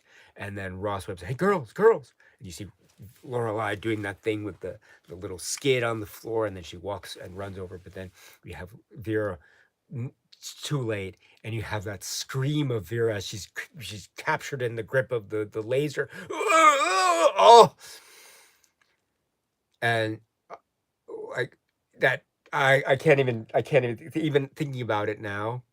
I'm really scared right now. That is the most terrifying moment of my cinema journey life, is when Vera turns into a robot. Now, I saw that as a kid. How old I was, I don't know, four or five, something. Seeing that as a kid, 4 years old, 5 years old, for the first time, it does something to you. It does something, and it did something for me, and it's something so profound that I will never, ever, ever forget that moment. I've seen many scary movies in my life. I've had so many shocks in my life watching movies. So many scary moments. Oh my goodness, this is terrifying, scary. Oh my goodness. But if I had to make a list of the top terrifying moments I have ever experienced watching a movie, this tops that list. And whether that was on purpose or not, I'm not sure. But if we're talking about the effect of movies, and we're talking about why this film Superman 3 is so memorable for me, and I know many, many others who are found themselves in a similar situation as I, reacting to the scene the way that I too reacted to it, which is utter, utter fright. This is one of the reasons why I hold this film so dearly in my heart, because it has affected me so. It gave me the shock and scare, yes, but it's almost that way of like it is so ingrained in my memory. And it's also this thing too about things are scary in life, and there are things in life that are unpleasant and scary.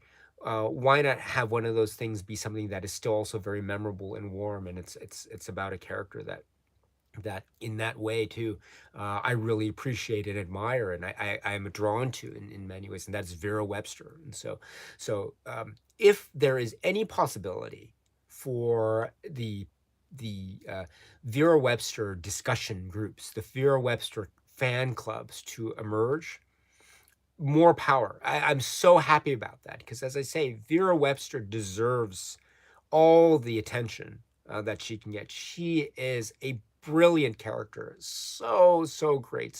I think she's fantastic, absolutely fantastic. And one of the reasons is because she's involved in a scene that just I will never forget ever in my life. And I'm so happy that I'm in that position, because again, it's that connection with Superman 3 that is so powerful for me. And it'll never to the day I die, it'll still be there. What was I saying? And then finally, let me say too, before we get to the chat and get to a session also of another very important character, which is Gus Gorman. We haven't even begun to talk about Gus Gorman yet, but we'll get to that a little bit later. But one other thing about Annie Ross and Vera Webster before we get to the chat is later in life, I found out, of course, that Annie Ross was not only the Annie Ross of film Superman 3, but I discovered a little bit later Shortcuts, the Robert Altman film, and Annie Ross plays a really key role in that film, Shortcuts, which I love. I love Robert Altman works, and in particular Shortcuts. To Hell with Love, or I Favor a Good Punishing Kiss. Right? This was around the time that I discovered that Annie Ross was the great Annie Ross, the artist, the singer Annie Ross. And when that connection was made by me in my head, it was like, I don't know, it was huge. It was so huge, and I was so happy and devouring all these Annie Ross records that I could find and listen to or rent or buy or whatever. It was so cool. I was just, oh my goodness. My analyst told me, oh my goodness. Oh, cool. Absolutely fantastic. For example, I mentioned Shortcuts. If you can get your hands on the Shortcuts soundtrack, it's almost all of the tracks are Annie Ross sung songs. Oh, it's such a cool soundtrack. It's so awesome. I mentioned To Hell with Love, or Punishing Kiss, or what is it? What's the song? Prisoner of Life, right? So cool. And then, of course, you can watch Annie Ross as well in Shortcuts. Great performance. Right. Oh gosh, life's good. It's bad. It's somewhere in between. Because it's the unexpected and the uncertain that keeps us going. You know what I mean? Oh, one day you own the world, and the next day the world owns you. Right. One day everything's a lie, and the next minute you swear it's all true when you're a prisoner. and I'm a prisoner. Ah, right. That's a great line too, right? The one that she sings in the song "Prisoner of Love." Right. 1 minute you own the world, and the next minute the world owns you. That could be a line sung right out of right from the dialogue of Vera Webster, right? That could be Vera Webster saying, because in fact, for Vera Webster, right, 1 minute she owned the world, and the next minute the world owned her, in a manner of speaking. Because in the moment of Superman 3, in a manner of speaking, she did own the world. So very cool. Ah, very cool. Anyway, sorry about this. I have to control myself here. I love this film. All right, let's see. Going to this chat here. Okay, Gizmortar says, I love this aspect of the film that Lana is attracted to Clark Kent as opposed to Superman. Much different to the Lois relationship, and it all feeds to the later scenes with Clark versus Superman, etc. Exactly, Gizmortar. You said it so well, much better than I could say it. Yes. Timothy says, the pie scene, yes. Kubrick Glover says, oops, oh gosh, it jumped on me. Here we go. Let's see.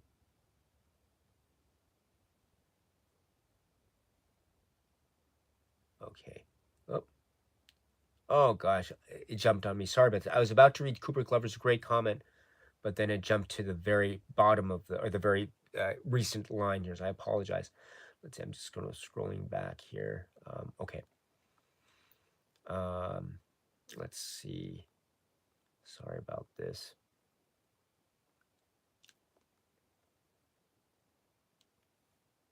Uh-oh. Okay, here we go.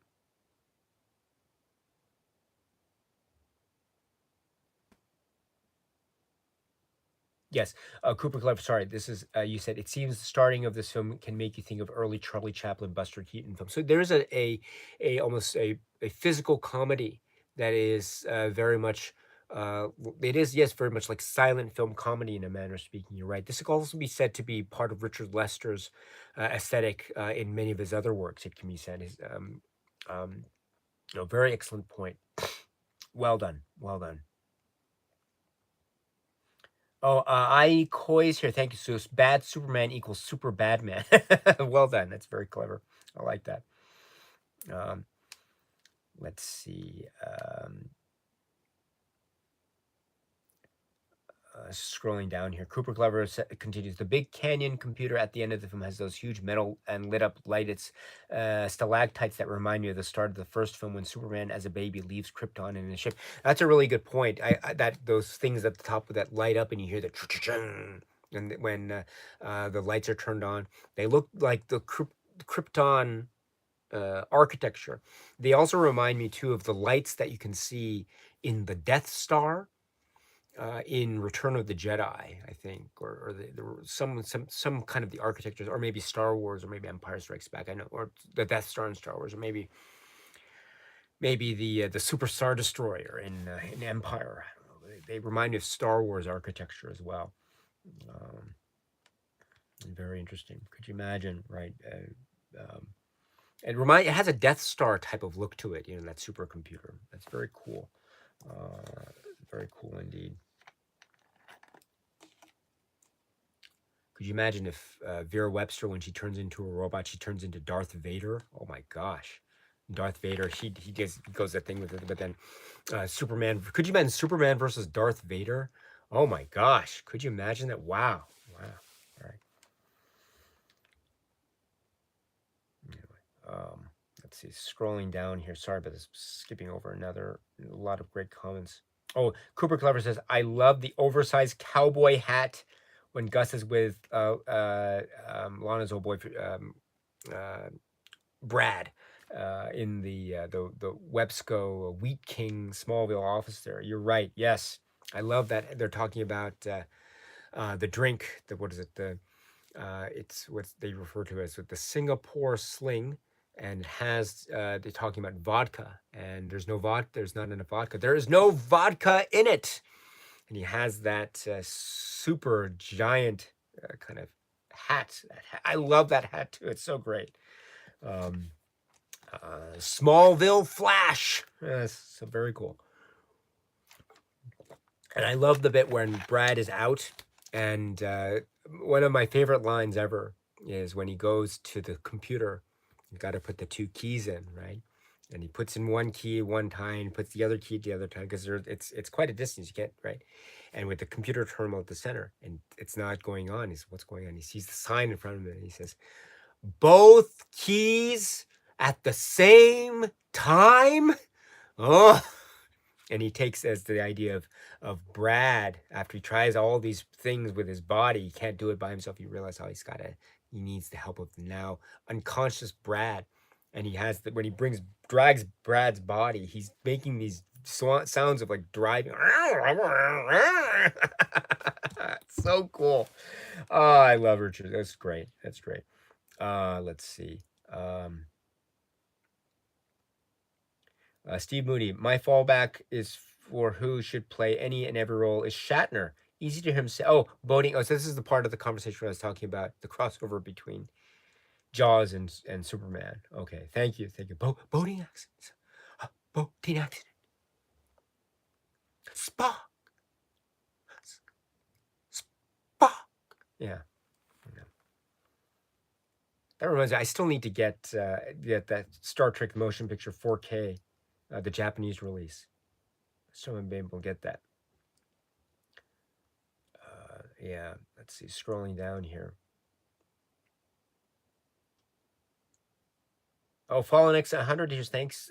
Nice to see you. Yes. All right.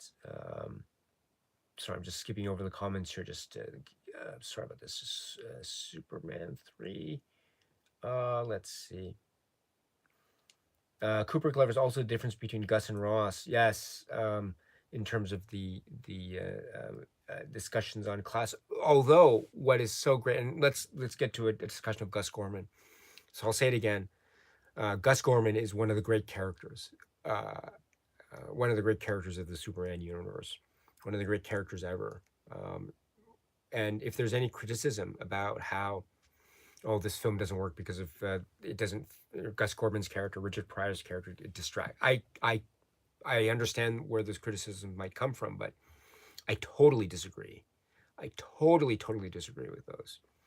Gus Gorman is so fundamentally important in terms of this world of Superman. Gus Gorman is essentially a type of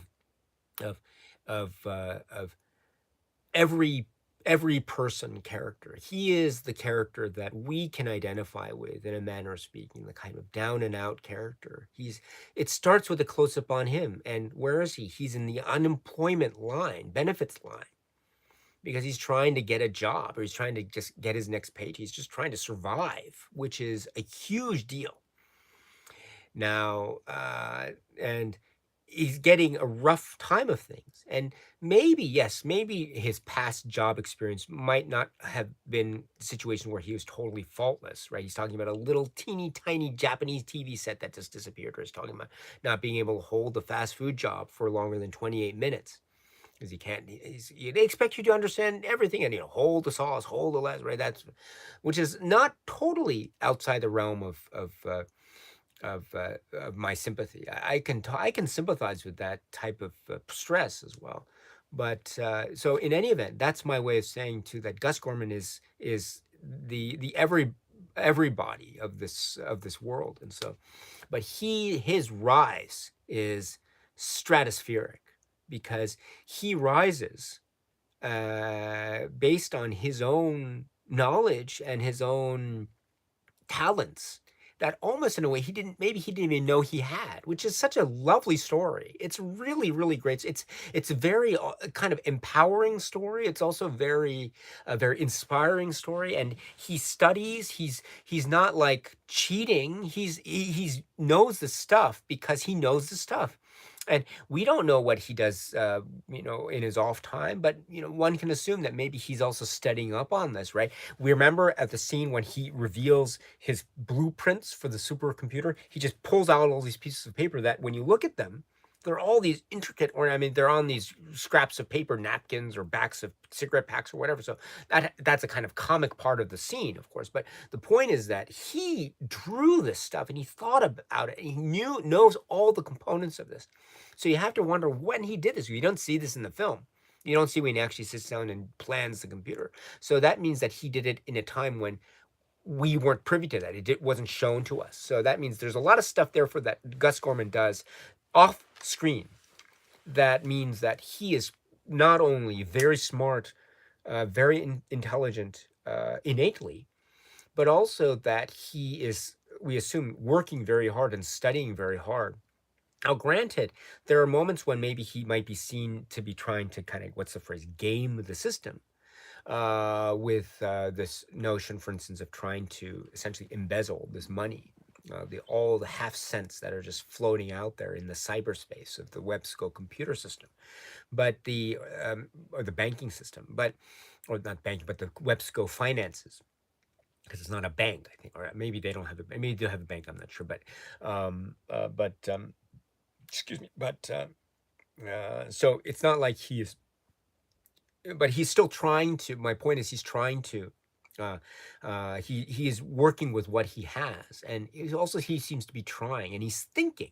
He's thinking about ways to try to better his situation, and in that way, I find him to be so admirable, and of course, in the hands of Richard Pryor, too, that makes him even all the more likable.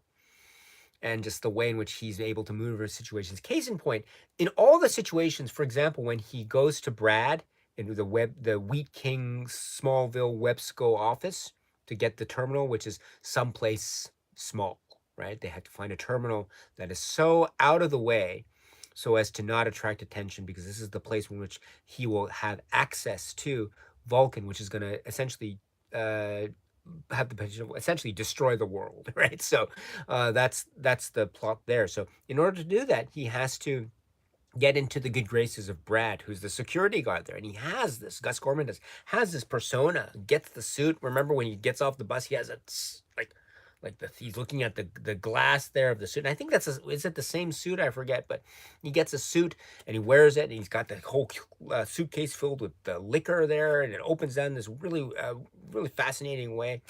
But he has this thing that this act about getting the 4 o'clock and just getting on. He had to use the credit card, change the tires. So that's why he's late. And he's got to get this thing done now. The invoice. He's got that voice. I'm gonna get the invoice. So he's got that way of trying to essentially work with what he has in order to achieve his goal, which is to get into get to that computer, and nothing's going to stop him. He's going to pretend to be Brad's friend, go in there, get him drunk, get him to pass out, and then go to the key terminal, get those 2 keys there, but again, both keys at the same time. Smallville Flash, he's not going to let this stop him. So he has a plan to use Brad's body and a string to pull the thing so he can have the 2 keys inserted. That's brilliant. He's thinking. I love that. I love that aspect of Gus Gorman. And he just doesn't let anything stop him. And even when he is caught, when he's, for instance, caught in the, he's called by the boss, not that boss, the boss, and he's going up into the elevator, and he's so nervous with his yo-yo. Ross the boss, the boss. And he goes in, he's already ready with a kind of excuse. It wasn't my fault, I didn't. So he's trying to do anything he can to survive, which I admire so much. And he gets carried away in his excitement for things. And right when he says when Vera Webster is about to give her a speech about the oil pumps, all the oil pumps are controlled by computers. I know. Will you stop interrupting? So that is the wonderful almost excitement, almost the boyish excitement that Richard Pryor's Gus Gorman has in these moments. But the point that I want to make is he doesn't give up. Gus Gorman never gives up, and he sticks to his principles. For example, I love the bit where when the 3 of them, or the 4 of them now, are approaching the mountain cavern layer of the supercomputer. They're at the top there, and they have to go down, and the 3 of them have their what are those things? Those seats with those balloons. I don't know. They fly down. I don't know. Do you know what those called? I'm not sure what those called. But Gus Gorman's, he doesn't believe a man can fly. He's scared of this. So he just says, I'm going to go I'm going to go down the route with the, I guess it's the is it a donkey? I think which is the ride down. And so, or Lorelai says as she flies up, "We watch out, horsey," right? And so, what I love about that is he holds by his principles and his beliefs. He doesn't want to fly, so he just I'm just go down. I'll meet you down there. I love that detail because it means that's also a way of distinguishing him from the rest of the three. And so he is part of the group, but he's as he says to Super, I'm not with them, Superman. So that's a visual way in which we can distinguish him from the rest of the pack. But also, what's great, it's an example of his character, Gus Gorman's character. He has certain beliefs, and he has a certain way. I mean, he tries to get out of certain situations, granted, and he does things are that maybe he himself is going along with, maybe because of his use of or his understanding of computers. Maybe there's a part of him that's kind of enjoying his manipulation of the Vulcan satellite, which is really causing all this death and destruction, really.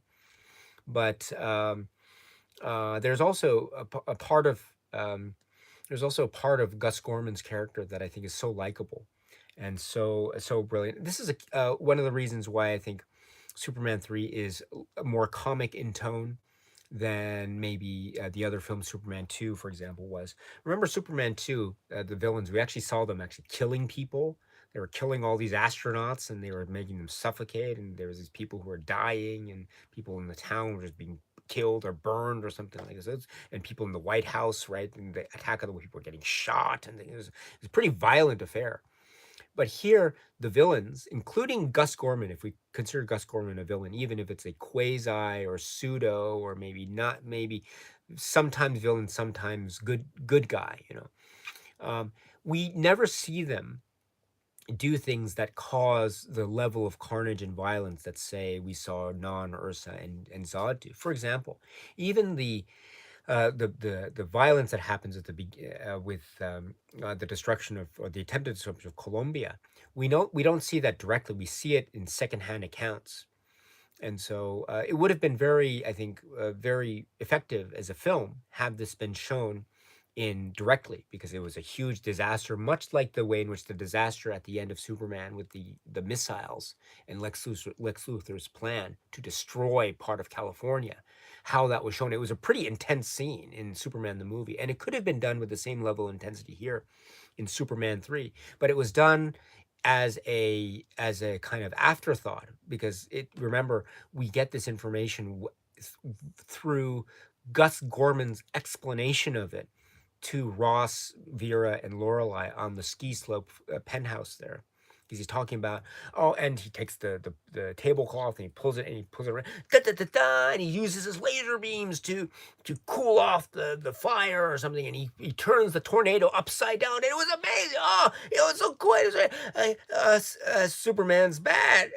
He was bad. That sort of thing. So, but I think that the reason why it was done secondhand was, I think, had we as viewers seen the Columbia disaster part directly, we would have seen firsthand all the damage and the destruction, and even maybe the deaths and killings of these innocent people.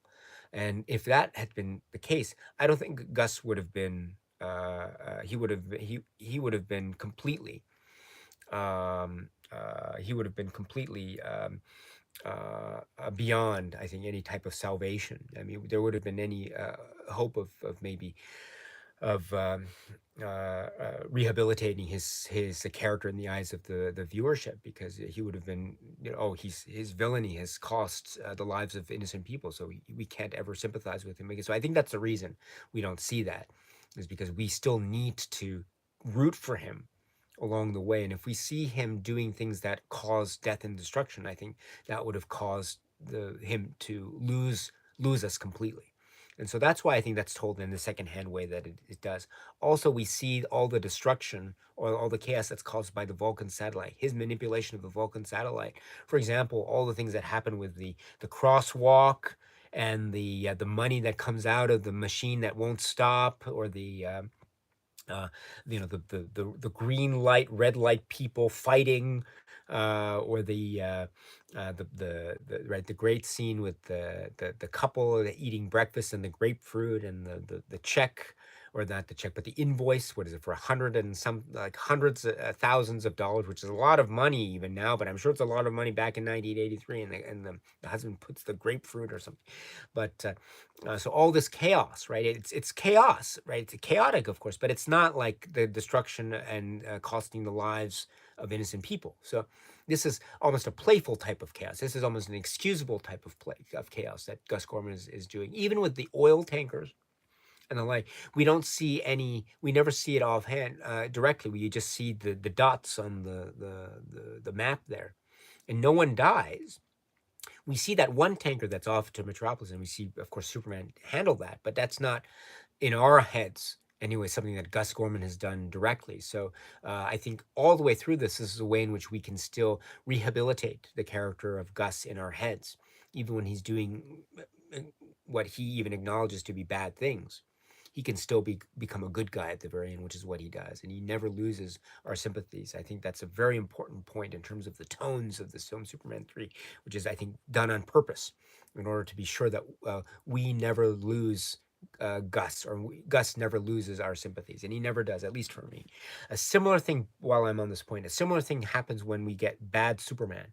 If you notice, we never see bad Superman doing things that cost the lives of innocent people. He never does anything that kills people. What does he do? He straightens the Tower of Pisa. He flicks peanuts or something into glass bottles at a bar. He melts the mirror, or maybe he blows out the Olympic torch or something like that, or he destroys that tank, or he punctures a hole and causes an oil spill, and which is a big deal, of course, but then he repairs it later.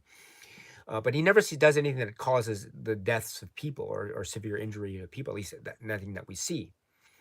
So this is also very important too, because if we were to see very intense scenes like this, for instance, if Superman or even Gus Gorman did something that caused the level of death and destruction that, say, Non or Ursa or Zod did in Superman 2, I don't think we'd ever forgive them.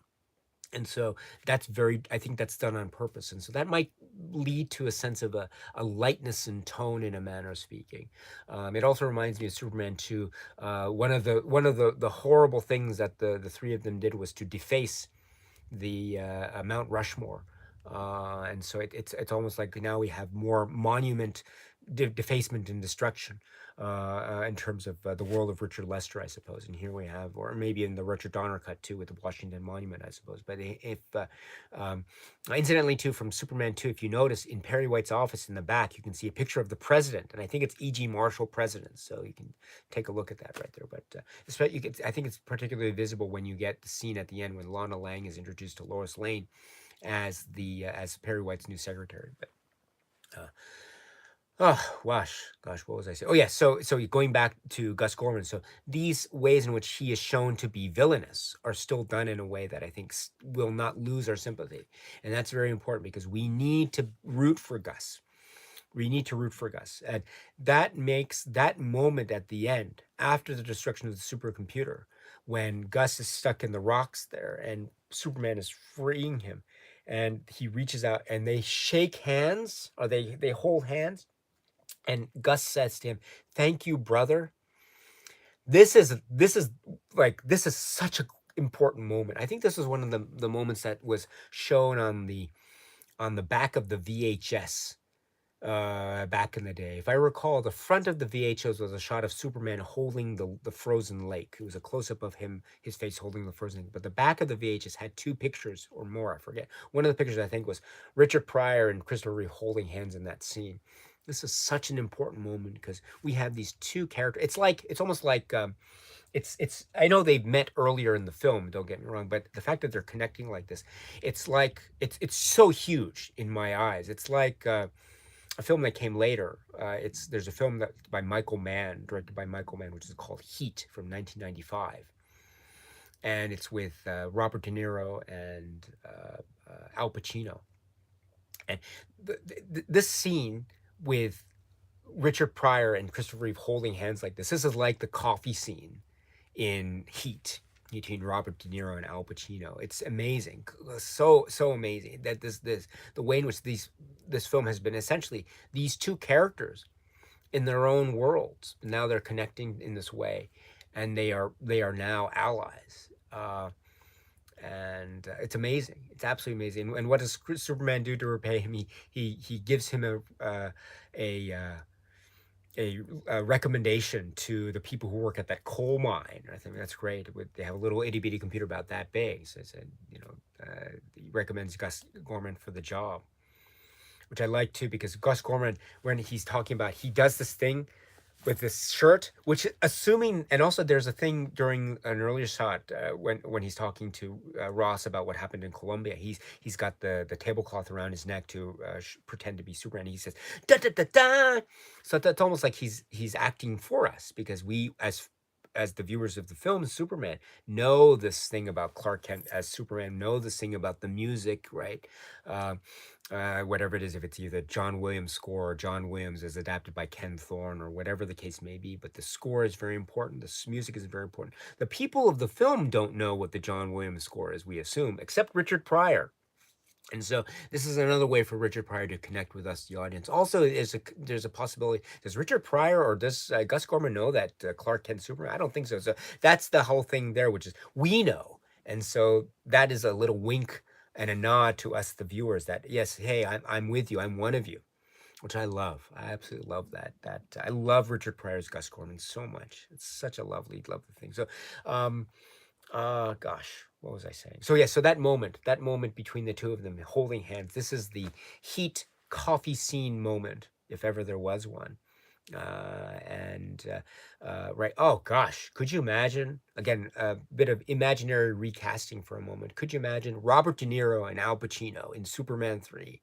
Gosh, um, uh, would I guess Robert De Niro be Superman, and then Al Pacino be Gus Gorman? Wow, could you imagine? Could you imagine Al Pacino in the scene with the keys? He'd be like, um, both keys at the same time. Just when I thought I was out, they pull me back in, or something like that. That was my bad Al Pacino. Sorry about Al Pacino as Gus Gorman. I'm sorry. Steve Buck the cat. I'm so sorry if I scared you, but or maybe would Robert De Niro as Superman? What would he be? He'd be like, or could you not Robert De Niro as Clark Kent? Could you imagine? Um, right when Annette O'Toole's Lana Lang's talking about Ricky and the bowling alley, and when Clark said, "Oh, geez, Lana, all he had is chocolate milk." Could you imagine that line spoken by Robert De Niro? Oh, Lana. Chocolate milk. Just a little bit. Just a little bit of chocolate milk. Just a little bit. Just had a little bit of chocolate milk. Just a little bit. Right. Right. And Brad comes and Robert De Niro's Clark Kent's like, all right. And then could you imagine later with maybe Donovan, the Donovan song playing, over the line? You could Robert De Niro like giving it to Brad, like much like, gosh. Gosh, could you imagine Brad? Yes, Brad. Maybe Brad's nickname in school wasn't as the Smallville Flash. Maybe Brad's nickname was Billy Bats or something. I don't know. But anyway, gosh, I'm getting totally ahead of myself. All right, let's go back to the chat.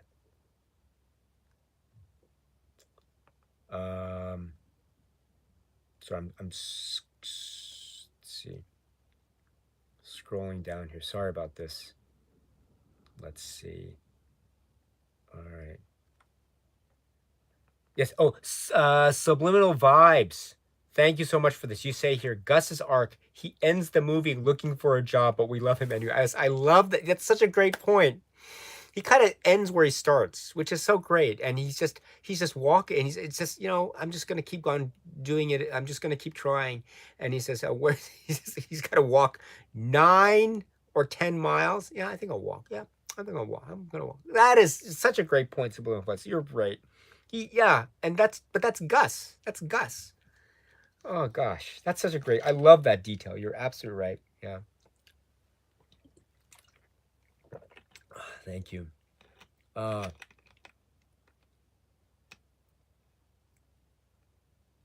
Lovely. Cooper Glover says maybe Gus is a little vain. but I think he deserves a job. And Subliminal Vibes responds, yes, the kind of vanity which buys you a portable drinking cabinet. And he says, I agree. He deserved a good life after that. Yes. Right. Just a little bit of chocolate milk. Yeah. Just a little bit. Just a little bit. Yeah. So, right. Um, right. Joe Pesci. Joe Pesci. Well, no, it's the scene, right, where it says, Robert De Niro says, well, you insulted him just a little bit. You got a little carried away, so you insulted him just a little bit. And he says, no, okay, okay, okay. So, anyway, uh, I can imagine, again, I don't want to get too carried away here, but I can imagine, could you imagine if Gus Gorman were working in that bar, instead of Spider in Goodfellas? Could you imagine what I bet Gus Gorman could have gotten out of that situation, right? Could have gotten out of if you've had Tommy there, with Gus Gorman saying, hey, don't right, listen, man, and Tommy says, don't call me man. What am I? Am I a man to you? Am I, is that, am I a man to you? What is this? Am I funny? Is that I'm funny because I'm a man? Because don't call me man, just like Annie Ross says to him, don't call me man. And he's got that whole thing about, what is so funny about me? Huh? What is it? And then could you imagine Gus Gorman be like, in that situation, right? Either Spider or maybe as Henry Hill or something. Gosh, Gus Gorman in Goodfellas. I would love to see that. Oh gosh, that would be so cool. That would be so cool. Anyway, all right. Let's see. Scrolling. I skipped over a number of comments above. I apologize. Let's see. Okay.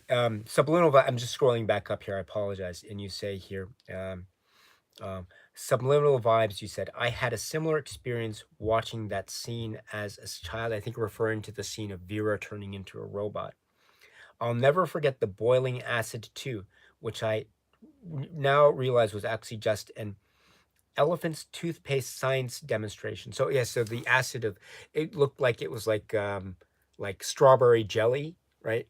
Flying over the place there. Yeah, it's really quite fascinating how it bubbles up like that, I think. Yeah.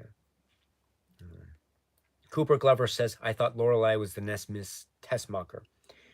And you say that table that flips over reminds me of Goldfinger. Yeah, I agree. And you say also, Cooper, I think I can do the raising of the eyebrow like Spock. And you also say, when Vera Webster turns into a robot, it's extremely scary. It's so freakish. Yes. And it looks painful too, as Timothy says as well. I agree. Yeah, it's so cool and so scary. It is the scariest moment for me. My goodness. Yes. And then yes, Timothy says, "Me and Superman," opens the shirt and reveals nothing. Just yeah. I love Gus. And the moment also too is which is so like so incredibly dangerous is the moment where he's on the ski slope and he says, I can't ski. And he flies off and he flies down, or he falls down the building, with his skis and the cape or the tablecloth. And it's like, it lands and he's still alive. He's still alive. My gosh. That is amazing. That's just, I mean, that it's a film. I know it's fantasy, right? But it's just, not two films, just two films prior, we'd had the scene with Lois Lane on a tall building, not dissimilar to this, I guess, Websco building, I suppose, and right at hanging atop the destroyed helicopter. They're just about to fall to her death, the top of the Daily Planet there when Superman comes to save her. But here, right, no Superman to save Richard Pryor's Gus Gordon, but he does it on his own. He's able, whatever. I'm sure he was thinking in that moment of flight, in that moment as he's falling to his definitely assumed death. He's thinking, I have to use my skis. So he's thinking about things to get out of situations. He never gives up. You got to hand it to Gus. He never gives up. Whatever situation he finds himself in, he is tenacious. He will find a way. which is one of the reasons why I love him so much. He's such a great, and that hat too, that's great. And that thing too. Do you know what that is? When he's waiting for the kryptonite to be made in that lab or whatever, he's sitting there in the lobby or something, and there's a scene with like these little sticks or something that he goes, and it goes like this, and he falls asleep. Do you know what that is? I have no idea what that is. I've always figured, is that some kind of art piece, or something like science art piece or something? I've never seen that. I don't know what this. Anyone know what that thing is? When he's sitting there, it's like these rods, these rods that kind of go like boom, and they turn around and go like this, and then he goes to sleep, and then the scientist comes, or whoever comes with this compound. I don't know what you wanted, but you got it. So what is that thing anyway? I've always been fascinated by that. But anyway, yes. So all right. Yeah. All right, Subliminal Vibes, I must go. Best wishes to you all from Australia, Daisuke. Thank you.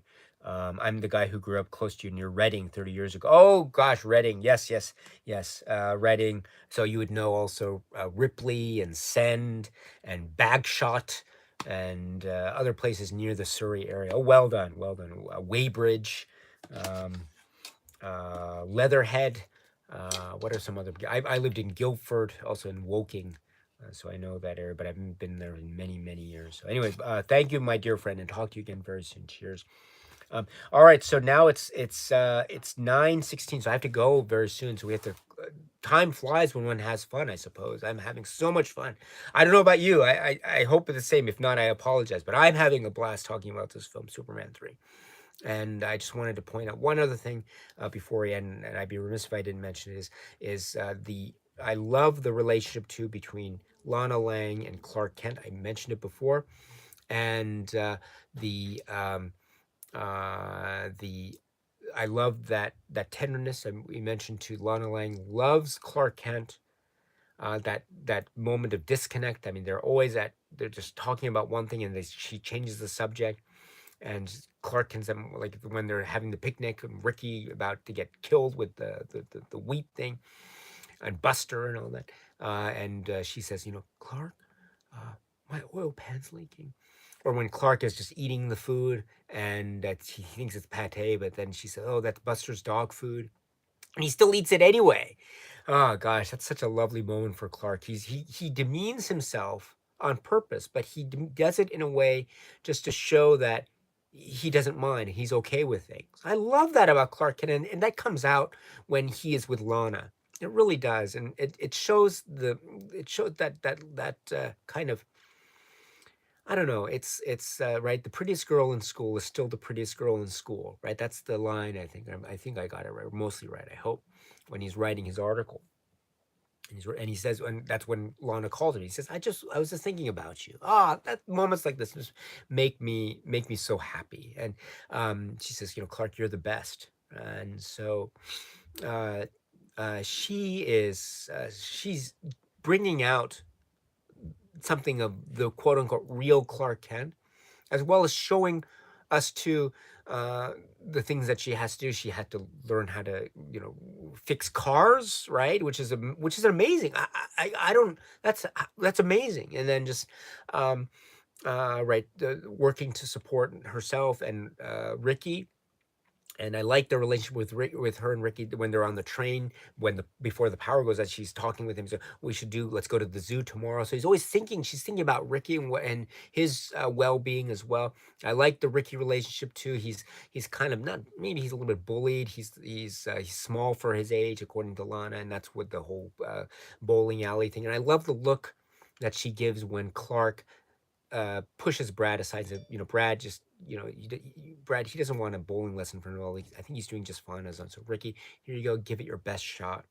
I love that moment that Lana Lang gives, looking at Clark. It's just, it's so moving, and it's like she's regarding Clark as a type of father figure, but also for the well-being of Ricky, which is so wonderful. And in fact, Ricky, of course, is enamored by Superman. Of course, Superman, you're just in a slump. You'll be great again. Really, you can hear me, can't you? You'll be great again, Superman. You're just in a slump. You'll be great again, great again. You'll be great again. You're just in a slump. I'm sorry, sorry. Maybe I'm overdoing that. I apologize. I love Ricky. I love Ricky. Buster too. I love Buster. You know, I'm a dog lover. I love Buster and I love Ricky. But, um, oh gosh, what was it? Yeah. So, but anyway, Clark Kent. The Clark Kent. The heart and the emotion of Clark Kent comes out a lot, and that comes out thanks in large part to the way in which he is feeling now that he is reunited with Lana Lang, which is a very important relationship that he has. And he's also acknowledging too that maybe there's something that happened with him and Lois, because when she asks, "You never got married," and he hesitates. He says, "Well, there was one." No, nothing. So we assume that he was about to talk about Lois.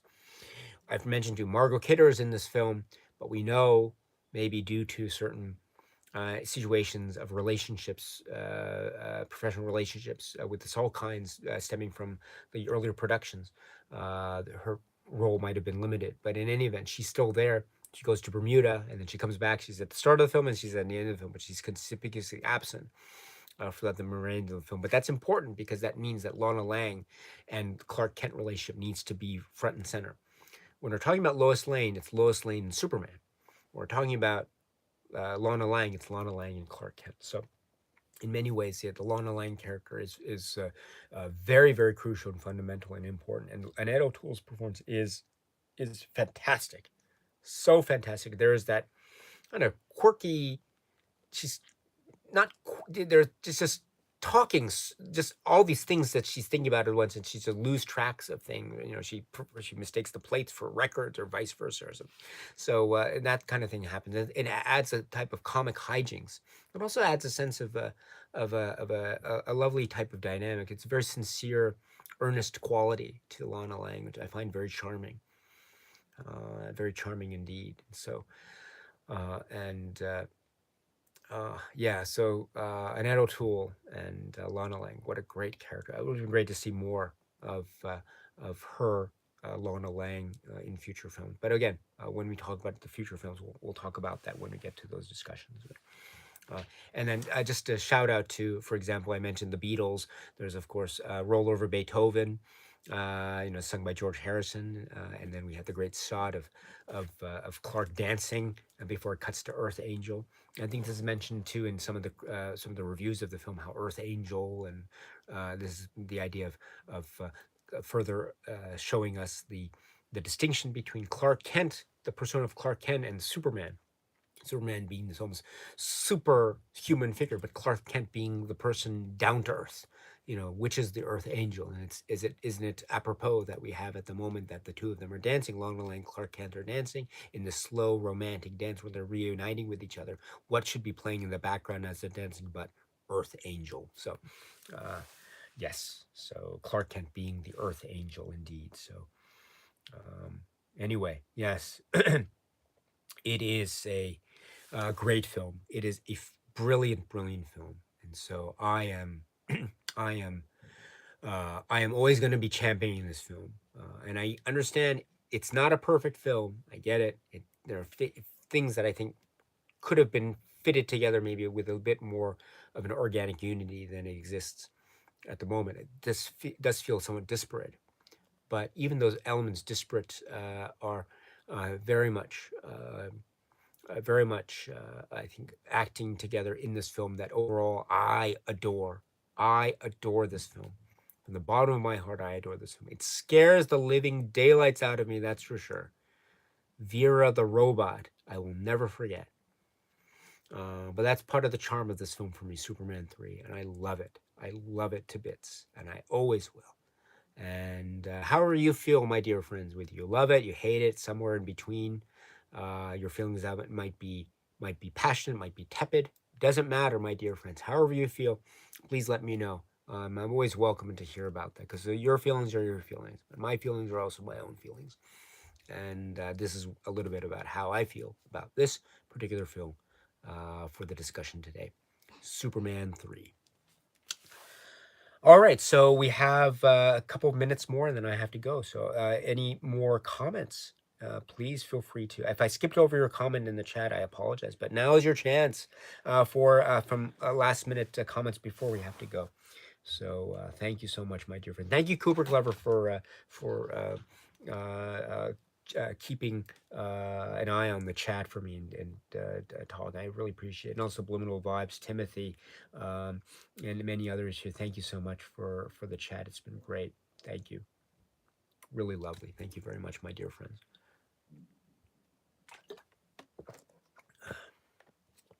All right. Vern, thank you so much. I got to go catch the rest of the stream later. All the best. My dear friend, thank you for stopping by. It's always nice to see you, Vern, and talk to you soon. Thank you. All right. Let's see. The next film will be, I don't know, I think just in terms of the order, I think I want to talk about, let's see,